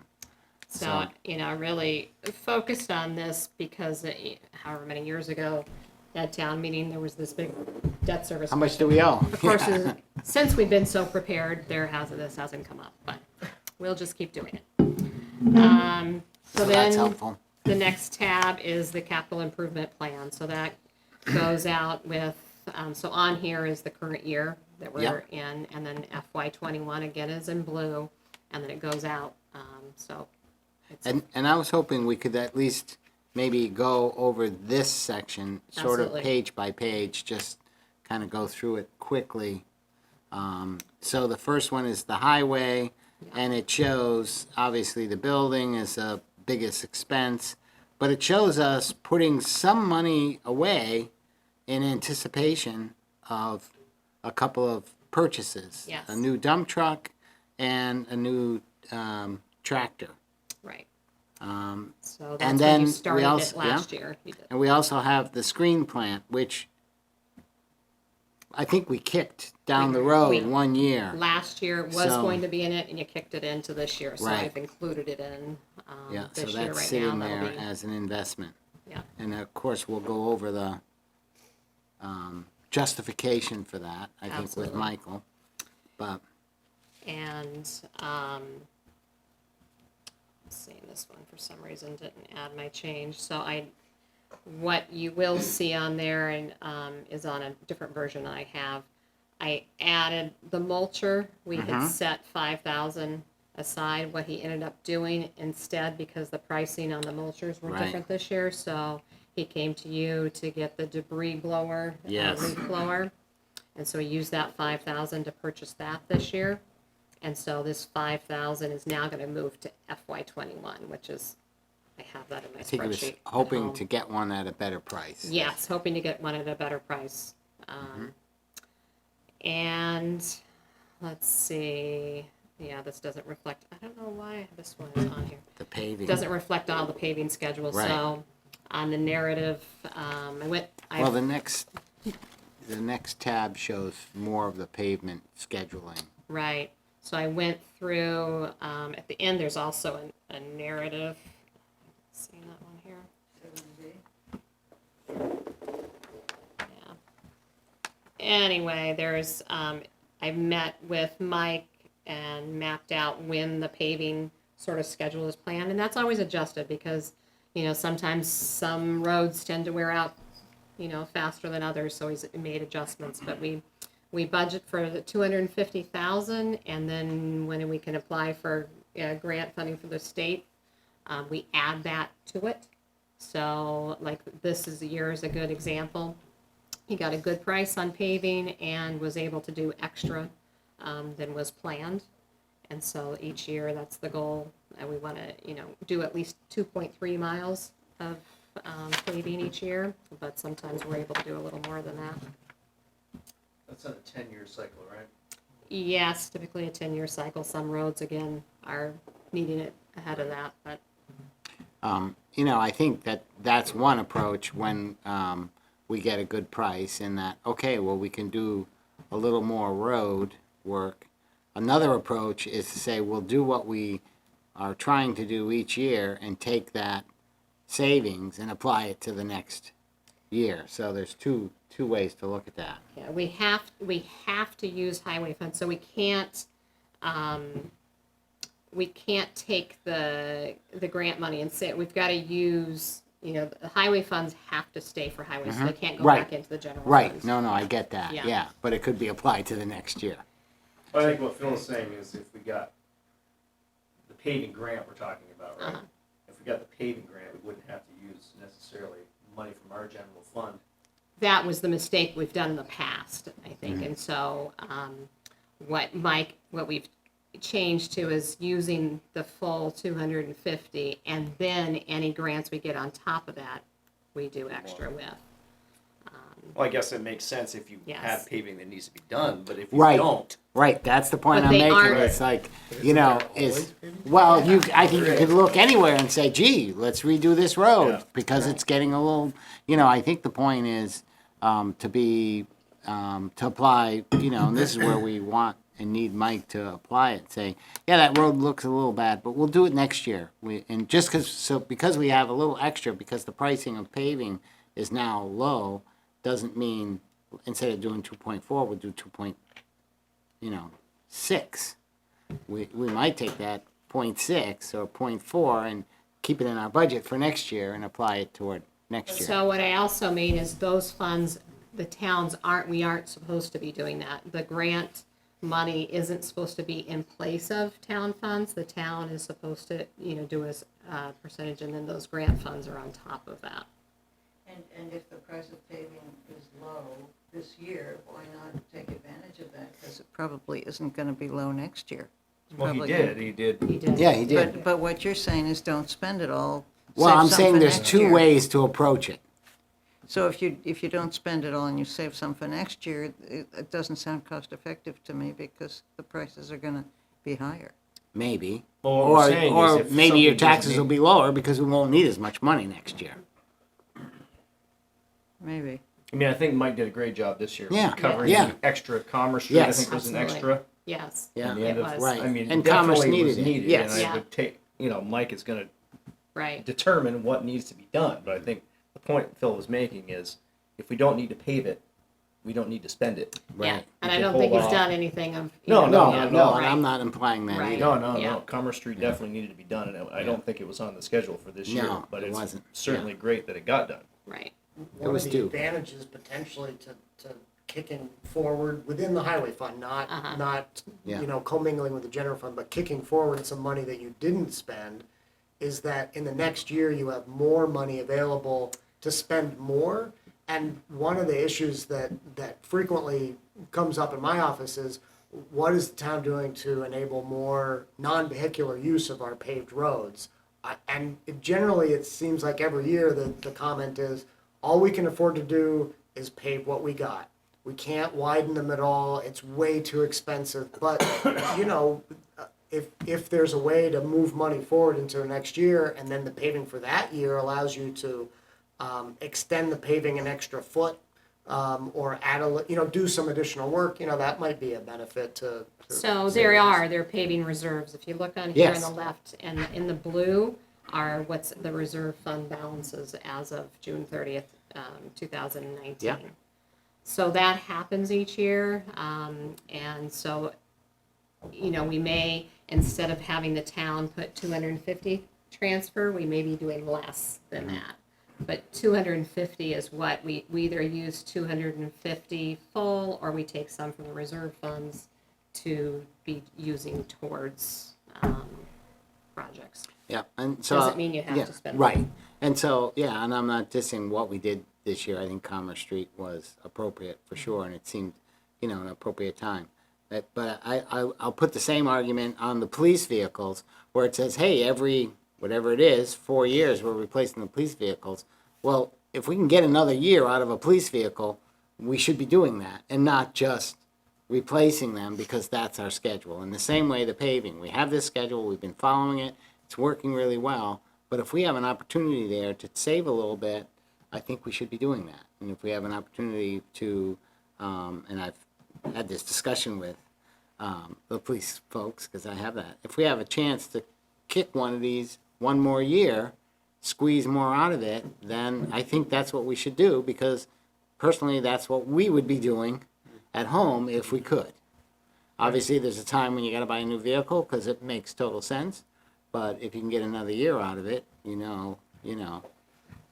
that's a good thing to do, so. Right, and that's why it's important to bring the department heads into the conversation, Yes. so you guys get an understanding of what this means, because there may be reasons why. Sure. Just, I think you guys came, or Mike came and talked to you about how the practice was before, and so we were sort of getting behind the schedule on the paving, and so what benefits. So I think it's good to have that interaction. Sure. That's why it's good to have a department head or a select board member involved with each of the department budgets. All right, so, highway, so the typical things in addition to the paving, there's the gravel, for gravel roads, the, let's see, culverts. So we've been, putting the same amount aside each year for those. And then, like I said, there's savings towards, some equipment and also just the regular payments. Police, you touched on, so vehicles, what they've been doing is a 3-year lease program, and so that right now in the FY21, there's 2 vehicles that are the first vehicle 1 and vehicle 2. Those are the 2015 Ford Interceptors, are scheduled to be replaced in FY21. That's something that Phil's talking about. And the in mobile discussion. technology fund, we sort of combined last year Dead, to stay on top of that. right. So I got a quick question. So first of all, I gotta say, if people are watching, I'm looking at stuff on my phone. I've gotten a little feedback. Not People think I'm texting. sitting here texting this whole thing. But I hear what you're saying about, can you get an extra year out of the cruisers or the vehicles? If they're on a lease cycle, can we do that? Can we just Yeah, we've adjust already the paid, lease they're to- already paid for. Okay. Lease to own. Yeah, They're So you're leased leased to to own, own. yeah, it's Okay. not yeah. a- Oh, good question, though, yeah.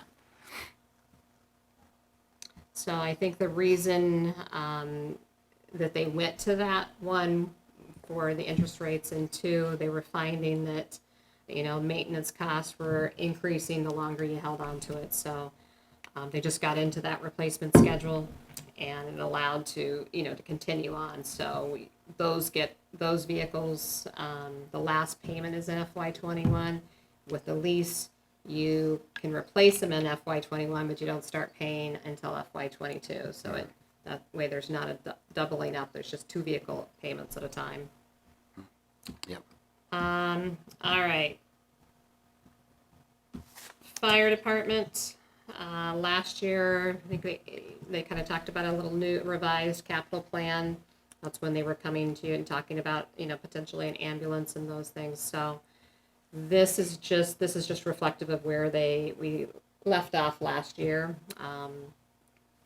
And so engine 3 is the 100,000, sorry, in FY22. FY21 is when we pay off the pumper, the rescue pumper. So you'll see under engine 1, rescue pumper, our last payment is FY21, $98,428.51.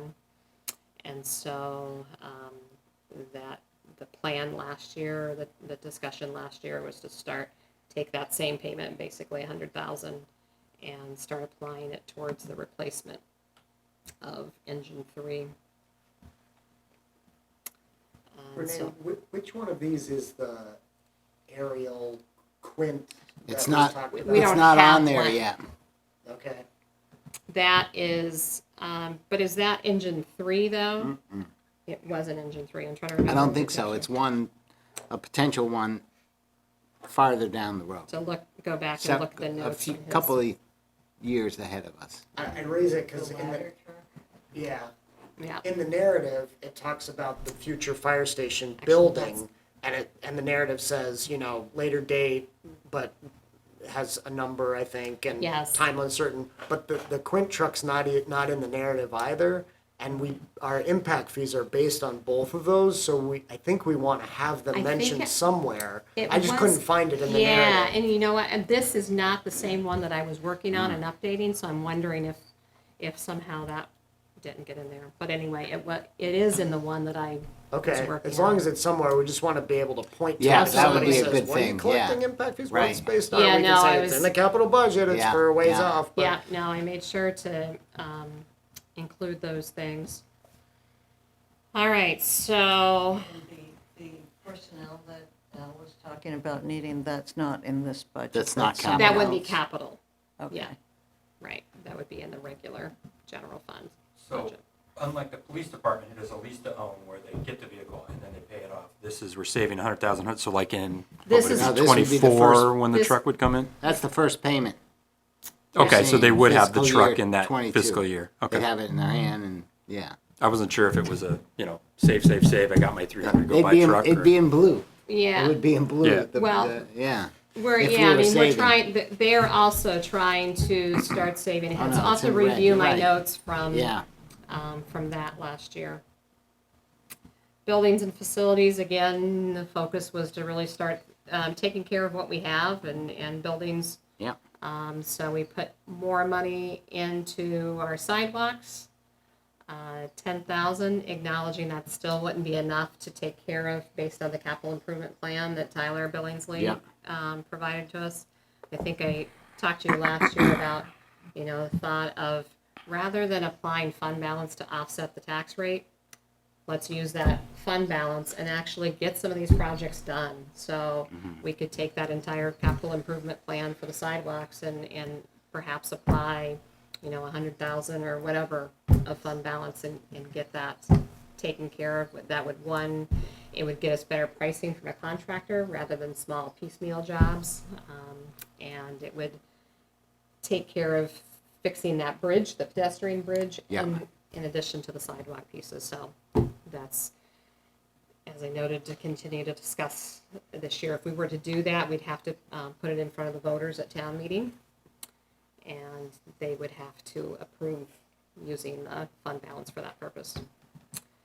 So, lot one, last year we put 2,500, and then I had 5,000 in it, but I think we really need to define what it is we're wanting to do, because, maybe with, the 2,500, depending on what we're doing, maybe if it's trees and benches, then, perhaps we're closer to it already. But if there's a more elaborate plan that, that we're looking at, let's think about that.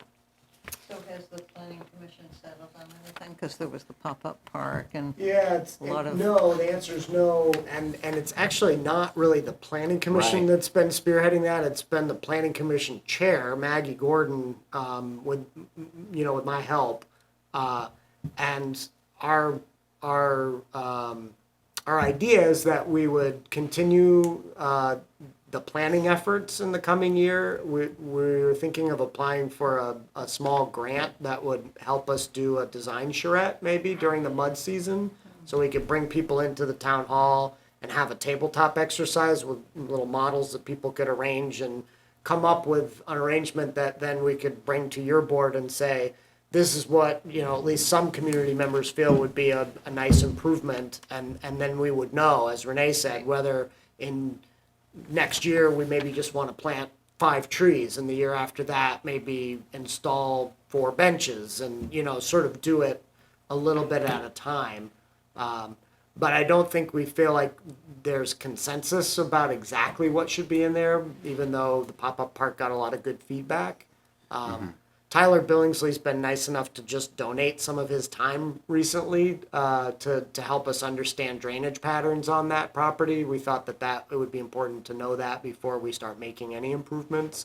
And he's created sort of a blank site map with contours so that we have a base upon which to work maybe with these tabletop exercises. So we'll get back to you next year with more ideas on how that space could be improved. But I think Renee's idea is a good one, that if you've got a little bit of money in for next year, or even this fiscal, I forget which fiscal. Yeah, we have a some little in bit, for this. yeah. We already have That, some. maybe next year we could work with the town tree warden, once we have an Yeah. idea, to just do some of the plantings. Yeah.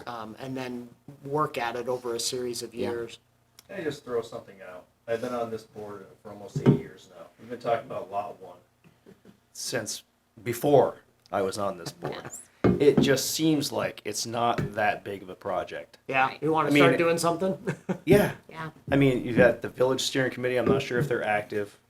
You got probably not the recreation committee. That's not right. But you've got the Creekside people. You've got other people. Just Just figure it out. Right. figure it out. Well, Okay. this charrette, if we can move it forward, come up with some basic concepts that say this looks like it, then we can start moving forward on that plan. so you've got lot one this year, 2,500, and next year 5,000. Why not just keep it at 2,500? We certainly could. This Yeah. is just where we left last year. We decreased it to 2,500 last year. And so what I'm saying, rather than continue on with this 5,000, or let's get a clear vision of what we're gonna do. Right. So maybe we have the funds now. If it is simply just the trees and some benches, the 2,500 could go. Do it. We knew we So- needed to have something. Yeah, So right, that- but it that was doesn't, the it start. doesn't sound like we're gonna know for a while.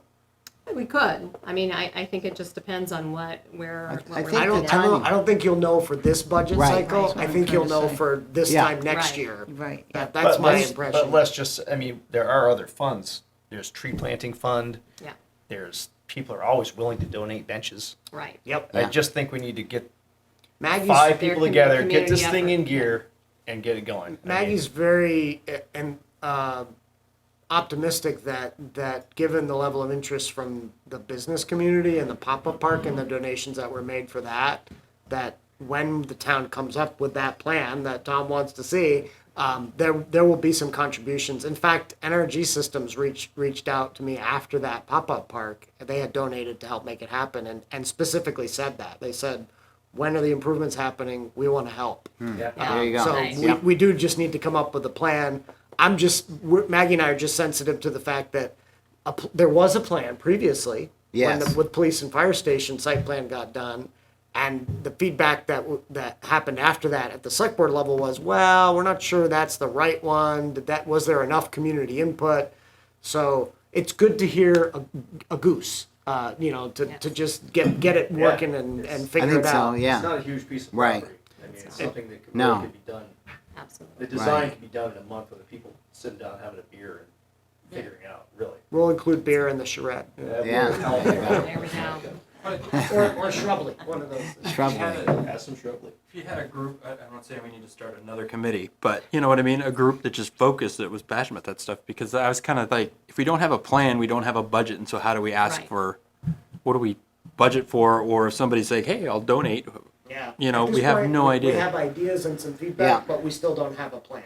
Right. So we just need to get that plan together. And as Tom said, it's not that big of a piece of It's a not. property, so there's only so much you're gonna do with it, more than likely. You're not gonna do something really significantly out of the box.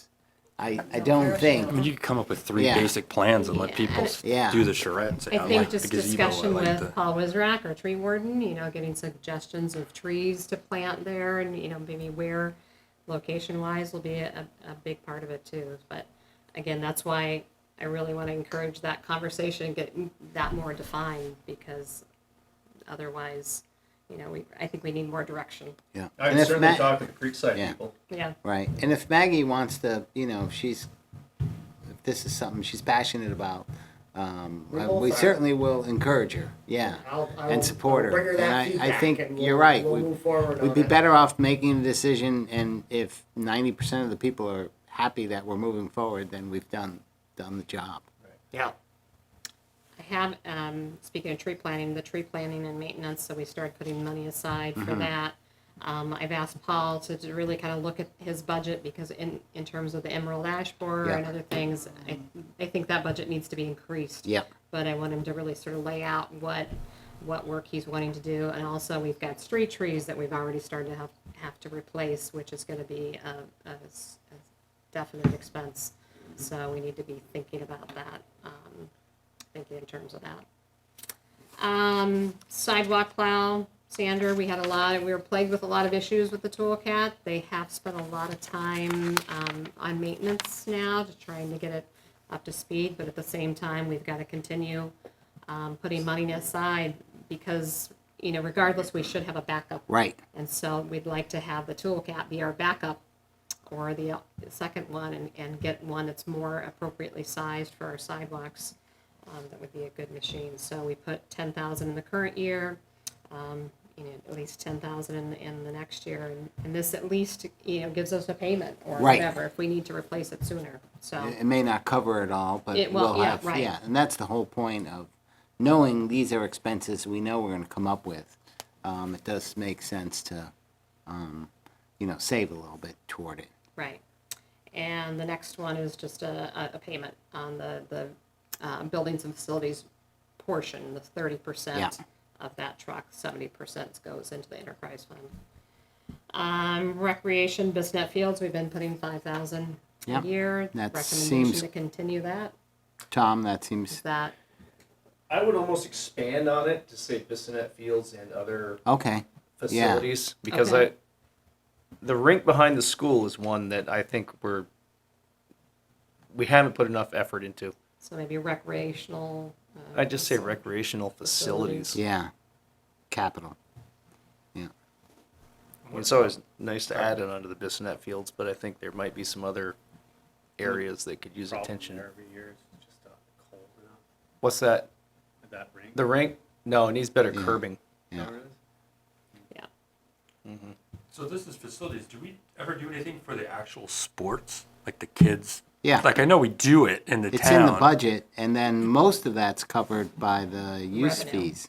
Okay, So- it's under the use fee. Okay. Yeah, I mean, I there was just wondering are, where that there's was. I figured there the, had to be some there's the somewhere. program we bought, you know, the town bought, Mm-hmm. and there is some budget to it. Okay. But most of the programs are covered by use Use fees. fees. Okay. Yeah. I mean, the expense side is offset by the revenue, so it's really a fully. Yeah. those are- Okay. And this is for like additional repairs. It's Yeah. not Yeah. maintenance. Yeah. Right. Yeah. Annual Right. maintenance. Moving on to cemetery, so last year, in this current year, we started putting money aside for any, repair and maintenance projects that are for the cemeteries.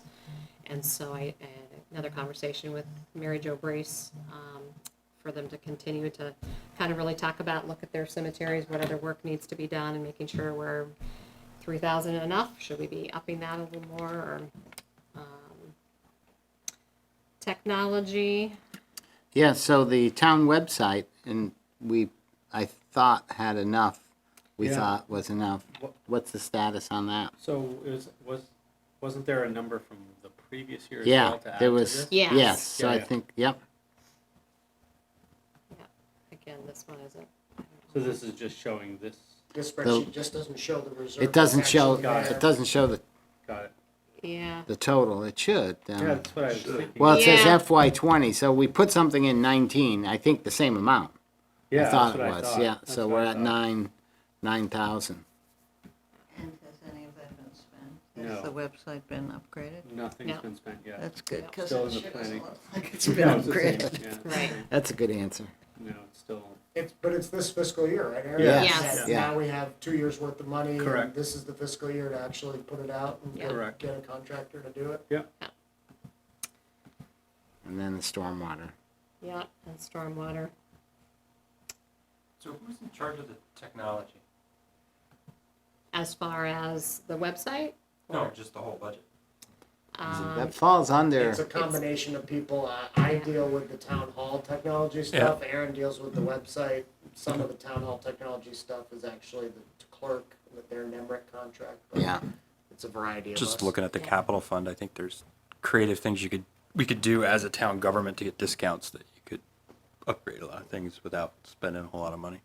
So It is true that we don't have a comprehensive technology management system across all the departments. Like the town hall technology is managed as one unit, but the police, the highway department, the utilities department, They got their own little each have their network own thing. networks, each Okay. have their own systems, each contract with different IT service providers.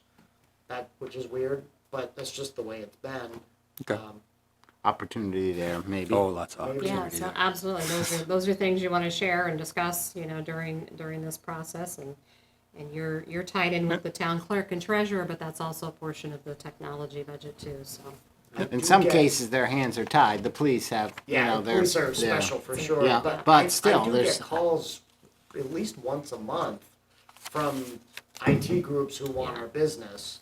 And I always tell them, yeah, well, give me your information, and the next time we put it out to bid, I'll consider you. But right now, the tech group is, handles the town office, and I don't know what the highway department uses, and we're pretty much happy. And so we haven't, there is an opportunity to look at that. because it's handled by a bunch of us, at least on my end, I don't have time to make that happen. I think that's the More- bigger issue More right seat there of the is- pants kind of. I've always seen is because it's just all the decision-making is so distributed, Right, there is nobody manning that ship. Everybody has their portion of the ship, but there's nobody at the helm with regards to a comprehensive policy and direction. Everybody just kind of makes it happen. I And, think and, that's and very quite accurate. honestly, makes it happen on a shoestring. Yeah. Yeah. I mean, Jeff, if you wanted to just, I could put Scratch. together a plan. Yeah, or rather just than look at having to what's have there and it see- migrate it all into one thing, and I know, we have to go into all of it, but I do know municipal governments can get big discounts yeah. to help you with your systems and things like that, so you're not paying retail. You're Yeah. getting, licenses for a lot less, things like that. Yeah. So, Okay, Tech soon. sounds good. And then I think the last Alright. page is just that shows the debt service. All right. Anything else that you wanted to add? So we'll be bringing this up during the budget process. As we go to each department, we'll look at what capital they're planning on saving for or spending. Right. It's good. Shall we move on? Are you okay? Yep. All right, that's great. After about 10 years, you start looking at this and you kind of almost know what's in there. Almost. So if you, and also looking at the narrative, so the narrative Yes, should, right. it should be tying into,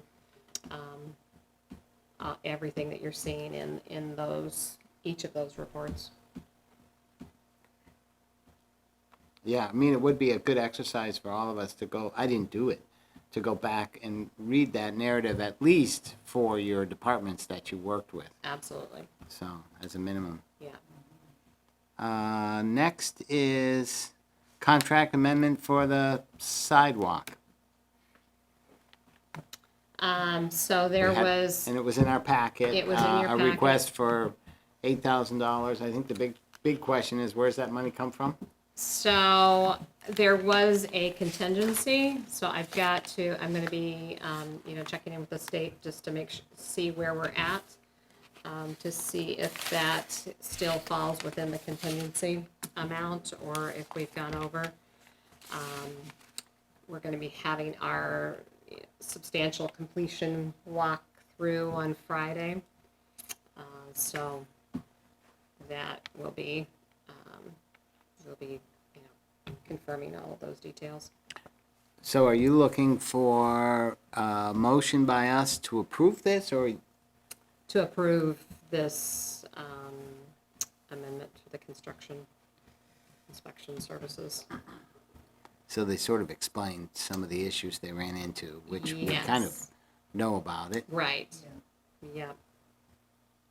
and from your side, does it seem, Yes, I mean, they definitely, they weren't the cause, that wasn't the reason, they just, this was, the duration went a lot longer than Yeah. anticipated, what they had,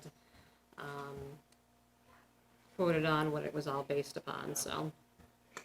so if we were to approve this, it's contingent on there being funds available in the contract, in the state budget. Right, so we had, we already knew going into it, because this was all based on funds that were issued in a grant in 2012, that there was gonna be a shortfall. And so we made an agreement with one of the landowners to cover, a portion of that shortfall. So I have a legal document from them that they approved, paying for Slight up overrun. to, Yeah. not to exceed an amount. Okay, So that I did check in with her today, and so we're just checking to see where we're landing on that. But Okay. we did put in a contingency within the budget to make sure that, you always have a contingency in there because of things, there are cost overruns, Yeah. so.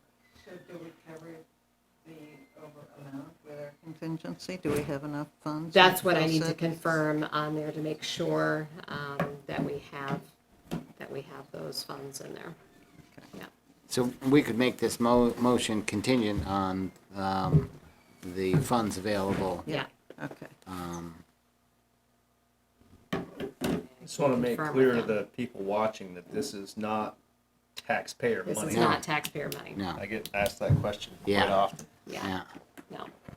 This is No, not taxpayer this was money. a requirement of NRG to put in this sidewalk as part of their original DRB agreement, and it's taken some time, and they were fortunate to work with I guess it must have been is it the Jolly? Jolly. And the Jolly too.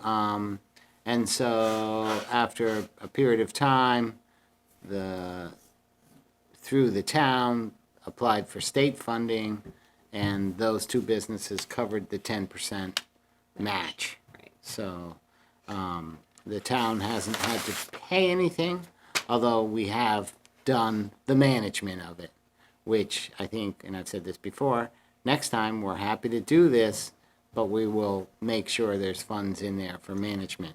Absolutely. Initially, that wasn't supposed to be the Right. case. You and I may be the only ones that remember Yeah. that. So anyways, There it's was an good. employee at NRG that That's right, was gonna do that. So, it's good to get the sidewalk done, and in this case, the town has, put a little sweat equity into it. So we need the motion to approve that Approve me signing that. and- contingent upon. Contingent upon, confirmation that we, All right, so I'll make the motion to approve the contract amendment request contingent upon available funds confirmed by the town administrator. And Second this, that. yeah, and this is from, the Donald Hamlin Consulting Engineers. yes. All right, any more discussion? is, every day I drive by it, it looks like it's pretty close to Yeah. done. It is, Yeah. it is, it will Is be it done? 100, like I said, the substantial completion walk is on Friday, and then by next Friday, everything should be 100% done. Actually, for the Great. majority, it's gonna be done by the end of this week. So they're just doing, there's gonna be something with the culvert at the end of the NRG, the Riggs Road there. Across that road, maybe, yeah. I think they're doing that on Yeah. Saturday, maybe. They're doing a little more plant on the side Yeah.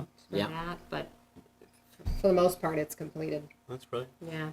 And I will say, it looks like it's just about there, but it's not officially open, so people shouldn't be like jogging Right. down it or Yes. things like Yeah, that.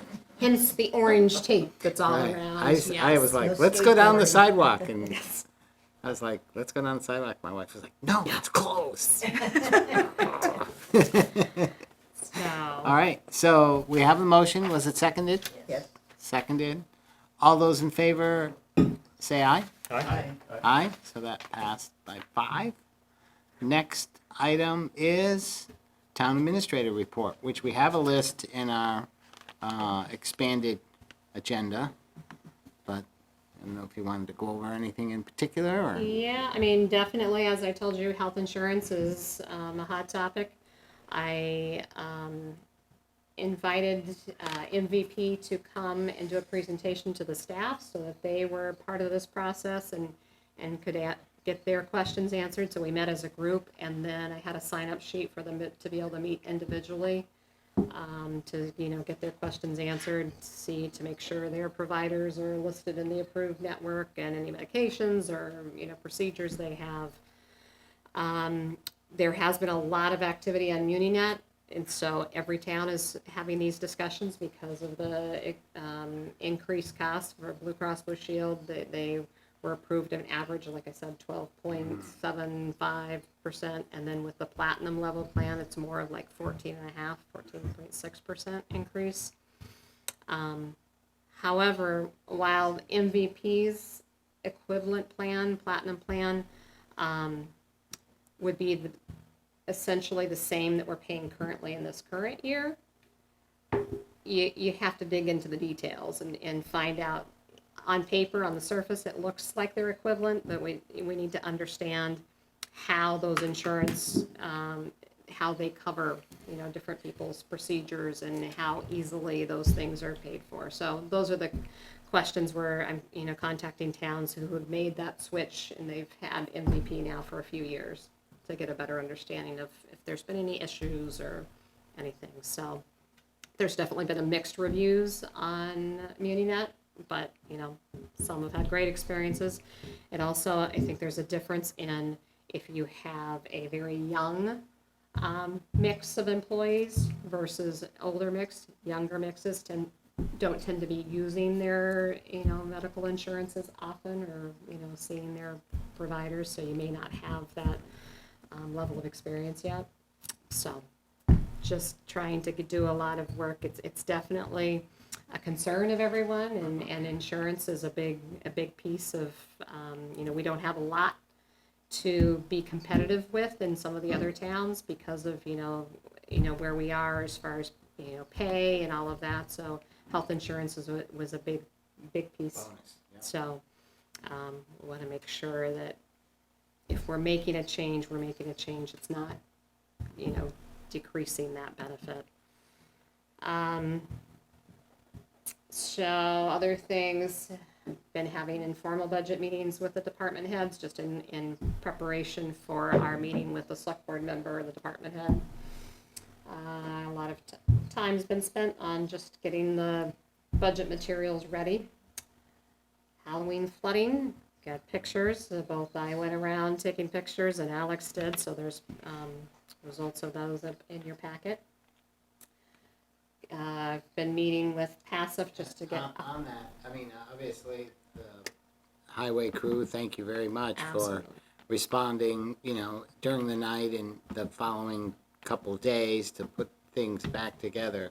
There's no expectation of any claims, or is there? So there's, had to do a lot of reporting to the state. Both CCRPC and the state have been collecting all of the information and trying to get sort of a budget of figuring out what those damages were to know if we're going to qualify for any FEMA level of funding. So that still has yet to be determined. But with ours, they know the primary damage was up on the hill roads, and the highway department, to their credit, they were all night, you know, working, and many folks responded from those roads and said, wow, I can't believe, you know, by 9, 10 in the morning, all of that was done. They made it passable. So they did, on every hill road, 10 loads of 15-yard loads of material, gravel, and got them trucked in and had them passable by that morning. So it was a pretty impressive effort that they did. Something else that's impressive actually is we got 5 inches of rain from Thursday morning Yeah. till about 5:30 on Friday morning. 5 inches. That's Yeah. I didn't know it was that ridiculous amount of rain. Yeah. To only have the damage that we did. Right. Yeah. It shows the It's roads incredible. are in good shape and Yeah. maintained, and Yeah. you know, a good design work by the road crew Right. primarily on, you know, things. So, yep. There's It's been pretty a lot incredible. of focus on the stormwater and, you know, getting the roads and standards, and we're definitely seeing it paying off, so. Renee, while we're on that subject, there is a culvert, and I've talked about it with Mike a lot because I live right next to it on the corner of North Road and 116. Yeah, It's a hazard. yes, that's the state, so It's the that's owned by states, the but we need to state. kind of like, I have. drive it I home. So I listed off not only that one, that's a big one, because I actually had to drive through it with all yeah, the water in I it. almost went into the guardrail And, because yeah, of it. But there's also the runoff that's happening from 116 onto Charlotte Road and taking material off there. So, and when I listed out all of the damage we had, I said, and I want to be discussing those two areas too with the state further. So, Yeah. I mean, a gentleman sat there all day long, uh-huh. just with his lights running on his truck. Oh yeah, because I was looking. I needed to go from North Road onto 116, so I'm looking. I'm like, I don't see any signs or not Yeah. to, but the water was just It pouring. happens every I'm time. like, okay, I'm gonna hope for the best. And I made it, but yeah. Was there any damage to the new sidewalk or the bridge? No, actually, I was a little worried about that. So I sat in the mobile parking lot on the phone with the construction inspection engineer and sending him pictures. And they came out on Saturday and inspected it, and everything held up. There was no damage to it, so it was definitely underwater. Yeah. But Should also mention the river. Andrea's project over at the, Yeah. oh, that yeah. was really cool to Yeah, see. yeah, Yeah. it seemed to make it through a fairly significant, and it's not even established yet, so. Right. And I imagine it may have helped, those sort of things help downstream and help to minimize, reduce damage, so. Yeah, I was Very actually in a stormwater meeting actually with Alex that day and here. And then I get a video because I had sent Andrea and Jessica Luisos from Malone and McBroom, because I'd been at the highway garage that morning. I said, yeah, can you guys just come check, they can actually see this during the time. And so they sent me a video while I was in that meeting of it functioning and how it was working. But Good. let's see. So we've been working on, again, extension of the safety committee meetings, trying to make sure that we have all of our programs and policies in place in each department, OSHA-related programs and policies, and if there's a binder in each department readily available and updated. So I had joy working with that and templates from VLCT to get those in place or make sure they're updated. Town report submission deadline, Joy just sent the email out, and Yeah. those, again, Ann Thomas is gonna be doing the town report again this year, and we are actively pricing out, printers. So I think we've landed towards one. Our options are very limited, especially if doing the newsprint, style, but like I said, I think we've landed toward one, and, so that's underway. Is there any way to opt out of getting the paper? I know you have. That is have to send them. We are not talking about. New guy. Sorry, just saying. That's in a couple of years. alrighty. I figured. I'm just gonna sit here. Okay, and as far as just a sort of a very minimal update on the ambulance process, it's been a long process, lots of meetings with people. We've met with Shelburne Rescue based on the email that they'd sent out. Turns out they weren't interested in taking over Hinesburg in any shape or form. They just wanted to update to see where we were at, to make sure that we weren't relying on the mutual aid for a long, term. So now I'm trying to set up a meeting with Charlotte Rescue. Let's see, the income survey has been mailed out, so Yeah. that's for the wastewater upgrade. Right, so I had a question about that, I got a copy of it, which is good. What other, notice are we gonna give? And as I got that, I was like, well, maybe as select board chair, I should put something in Front Porch Forum saying, hey, you're getting this, and it really is important, please take the time to fill it out, I mean, I would appreciate a little bit more background, because personally, I felt I didn't like it. I don't know if you'd had any other feedback, but those are personal questions, and I'm not going to answer them unless I have more of an understanding of why. So it's not anything that we can drive. This is dictated by the USDA, the funding source, and there's a very specific criteria how an income survey can be done. There's a consulting firm that's doing it, the actual survey. So the only role that the town had, so Joy and Cheryl Joy worked with the consultant just to get the list of the folks Right. in the service area. And then that consultant had to be there when they were actually putting the envelopes together. He gave the information that had to go in the packet, so it was very, very controlled. in So how it's just done. something to give that, something I of that I background. think what Marilee is saying is sort of the same thing as I looked at that. My initial thing is, I don't have time for this, or why would I put personal information here?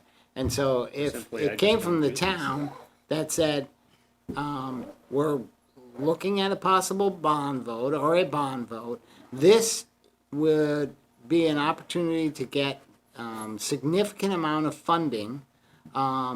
It's required that we get as many people to complete it, and all the information is anonymous. So if we You had, didn't feel that that was expressed well enough in that? it was a lot to read. Okay, Yeah. okay. Yeah.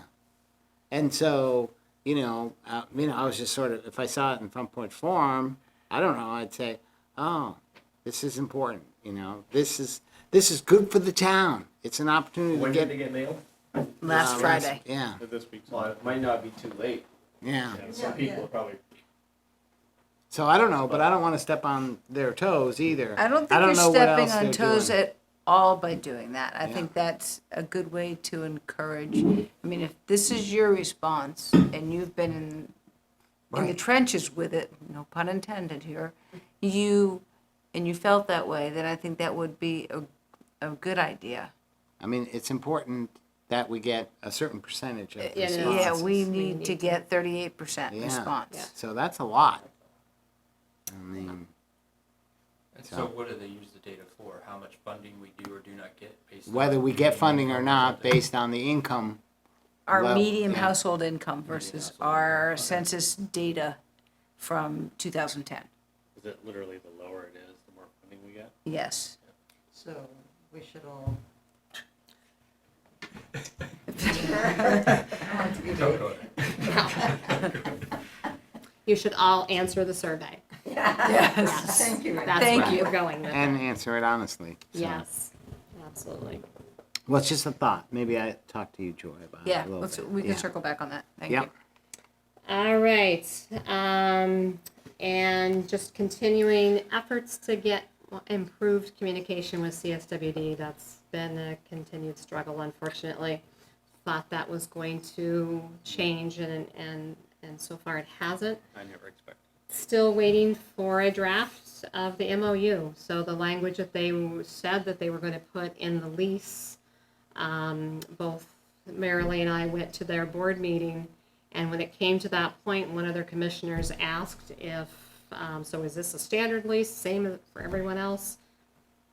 They didn't say anything about anything different, so They specifically said it was a standard. it was a standard lease. So then and they also stated that I'd had their lease. They hadn't given me a lease of any new language, so I ended up putting all of the lease together, sent them a draft, detailed what I added, and they said, oh, we couldn't, I said, so I didn't see that in the lease, how we're gonna address those issues, and she said, oh, well, we'll do an MOU, of course, and so, but that's been a long time, so I've given like 6 or so reminders of still waiting for the MOU, haven't seen it yet. They did start construction on some of the buildings, but it looks like they forgot to get the zoning permit, so our zoning office is working on getting that, but it is a little disappointing, the communication piece, and that was going to be a really important part of this, of it, improving that, and we haven't seen it. So the good news is they've started constructing, so Absolutely. and they got approval. Yes. The disappointing news is they're slow. And I think Andrea described it very well almost a year ago. Their time frame of getting things done is different from our time frame. It's like, let's get the MOU done, then we can move forward. Yeah, we're not talking about time frame, we're talking about communication, Yeah. and that's a very different thing, and that's something I've always been very poor at. So, union negotiations, it's already that time. It seems like we wow. just ended that. Yeah. But, so, starting early so that, we can sort of plan for that in the budget as well. But this will be a contract that would be effective starting July 1 of 2020. Okay. And then we've been doing 3-year contracts. Yeah. That's It's all already part of 3 the years. negotiation. Yeah. Yep. Okay. And one more reminder I received as we were in here, we do need to appoint a constable. We currently don't have one, so, it would be the chief that we would appoint, because I didn't have that on the agenda, Yeah. it wasn't discussed. We'll do that at the next meeting, just Okay. to formalize that. Is he aware of that, or is that? He is, Yeah, Okay. and he's the one that Okay, perfect, reminded me. perfect. all right. Any questions for Renee? Thank you for that. There's a lot going on, as always.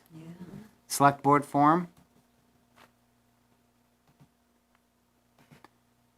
I would like to thank Renee in helping, working with V-Trans, success of getting the little crosswalk in front of the United Church. So, amazing that it happened so quickly, and it is, now it's a matter of training people when you stand there that they should stop, That's right. you know. Right. But they'll get it after a while. It went in. Week and a half ago, Yeah, maybe? something like that. Yeah. Beginning last week. Yeah.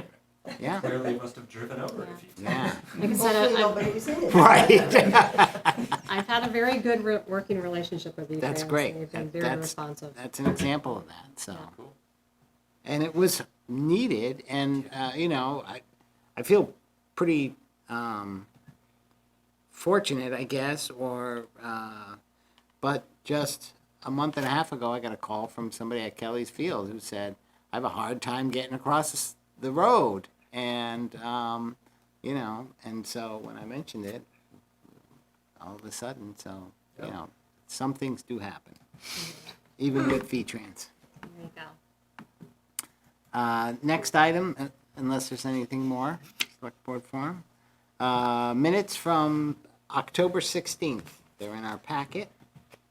We'll need a motion to get started. So we do the motion pending any amendments or changes we make. So a motion to approve the minutes from October 16th, along with any corrections. Is there a second? I'll second. Okay. Any corrections? Okay. Just a few. So I checked Rachel Craig, spells her name Rachel, because she signed the sheet. That's how I know that. So no, it's not Ael. So that's a lovely spelling, but that's not what she does. And there was just one other thing at the end. Well, not at the end of page 2. Tom mentioned that some pumpkins that had been brought to the Bissonnette Field are now smashed. He said to be sure to, and I think you need to add, tell users of the field to take down and remove, take out the D, remove anything you might bring to the fields. I lost the last page. Anything else? Maybe, but I can't find the next page, so that's it. I had one item on the third page. Tom had brought up the Yeah. speed limit change from Richmond Road that goes from 35 to 40. And so I was just, was there any follow-up, or did we say that was okay? I did check in with Chief Cambridge, and he said that the reason it's 35 where it is, the entire section has to be, so it's not just because it's not just in that area, but there is more development and in more dense area, further on Richmond Road. So the 35 is there, he said, but the North Road is what you brought up as a good point. That certainly, if anything, if he would make a recommendation, would be to reduce the speed on North Road, not increase the speed on Richmond Road, but reduce the speed Right, on and I North think Road. that's what you were saying. You go down to 35 and then you go back up to 40. Or maybe you were saying it the other way. Well, I mean, in my opinion, and I'm not the chief, Okay. 35 on that stretch of Richmond Road seems pretty slow. But then, yeah, I mean, in the It's- same conversation, 40 Consistency. at the most. Right in front of the developed trailer park, yeah, part doesn't, make yeah. any sense either. Right. Yeah, yeah, okay. So, So, So I did- Anthony's looking into this. I did talk to him about it. I mean, that's what he would say. He wouldn't recommend increasing the 35, but he would recommend and support decreasing the North Road, the 40. I guess. I did find my third page, and it's right above where you're talking about the paragraph that talks about Jeff is interested. A committee has been developed and looking for a select board member to be part of that. Yep. Need to have B in there. I guess one more update on that. One other reason why he said, I mean, it's a lot of the residents on there are saying people aren't, they're asking for increased patrols in that area because people aren't even, staying at the 35, they're going faster. And so the accidents that they would come to from in that area are much more significant because of the speeds that are happening on the road. All right, any other changes? So just real quick on that. So I said I'd be interested in it. Should I contact? So Anthony, you're talking or- about the intersection improvement, right? I think that's what it was. Yeah. Yeah. So now I already let Alex know Okay. that you were the select board member that Okay. volunteered So to be they'll on reach that. out to me if Yes, they- it'll be Okay. January when those meetings start. Yeah. Great. All right. All those in favor of approving the minutes with those amendments, say aye. Aye. Aye. So that passed. And let's see. I didn't pull out the warrants out of the thing, but they have been signed. So, and we're gonna be going in there again for anybody who wants to look at them. I'll make a So, motion to approve the warrants as presented by the clerk to include payroll. any discussion? I'll second it. Oh, thank you. All those in favor, say aye. Aye. Aye. All right, so we passed that. Now, we have an opportunity to go into executive session to discuss, brief discussions, I think, about two things. One is the upcoming negotiations with the union, and we'll just sort of go over the process. And another is a little of a- update on a personnel thing. Yep. So I think, and we would include Joy and Renee. And so I'd make a motion that we go into executive session, and that premature disclosure or public disclosure would put the town at a disadvantage, as these are contract negotiation discussions and personnel discussions. Do it for a second? Yeah, I'll give you a second. all right. Any questions about it? All those in favor say aye. Aye? Aye. Aye. And then we'll consider a motion to enter executive session under provisions of 1 VSA 313, A1, A2, and A3. So moved. All right, seconded. And just to be clear, if we vote yes to go into executive session, we will stop the broadcast. We won't take any actions in executive session. If there was any actions that we wanted to do, we would come out of executive session, and any actions would be reflected in our minutes. So all those in favor of that second motion to go into executive session, say aye. Aye? Aye? So we will do that. Val, you are dismissed.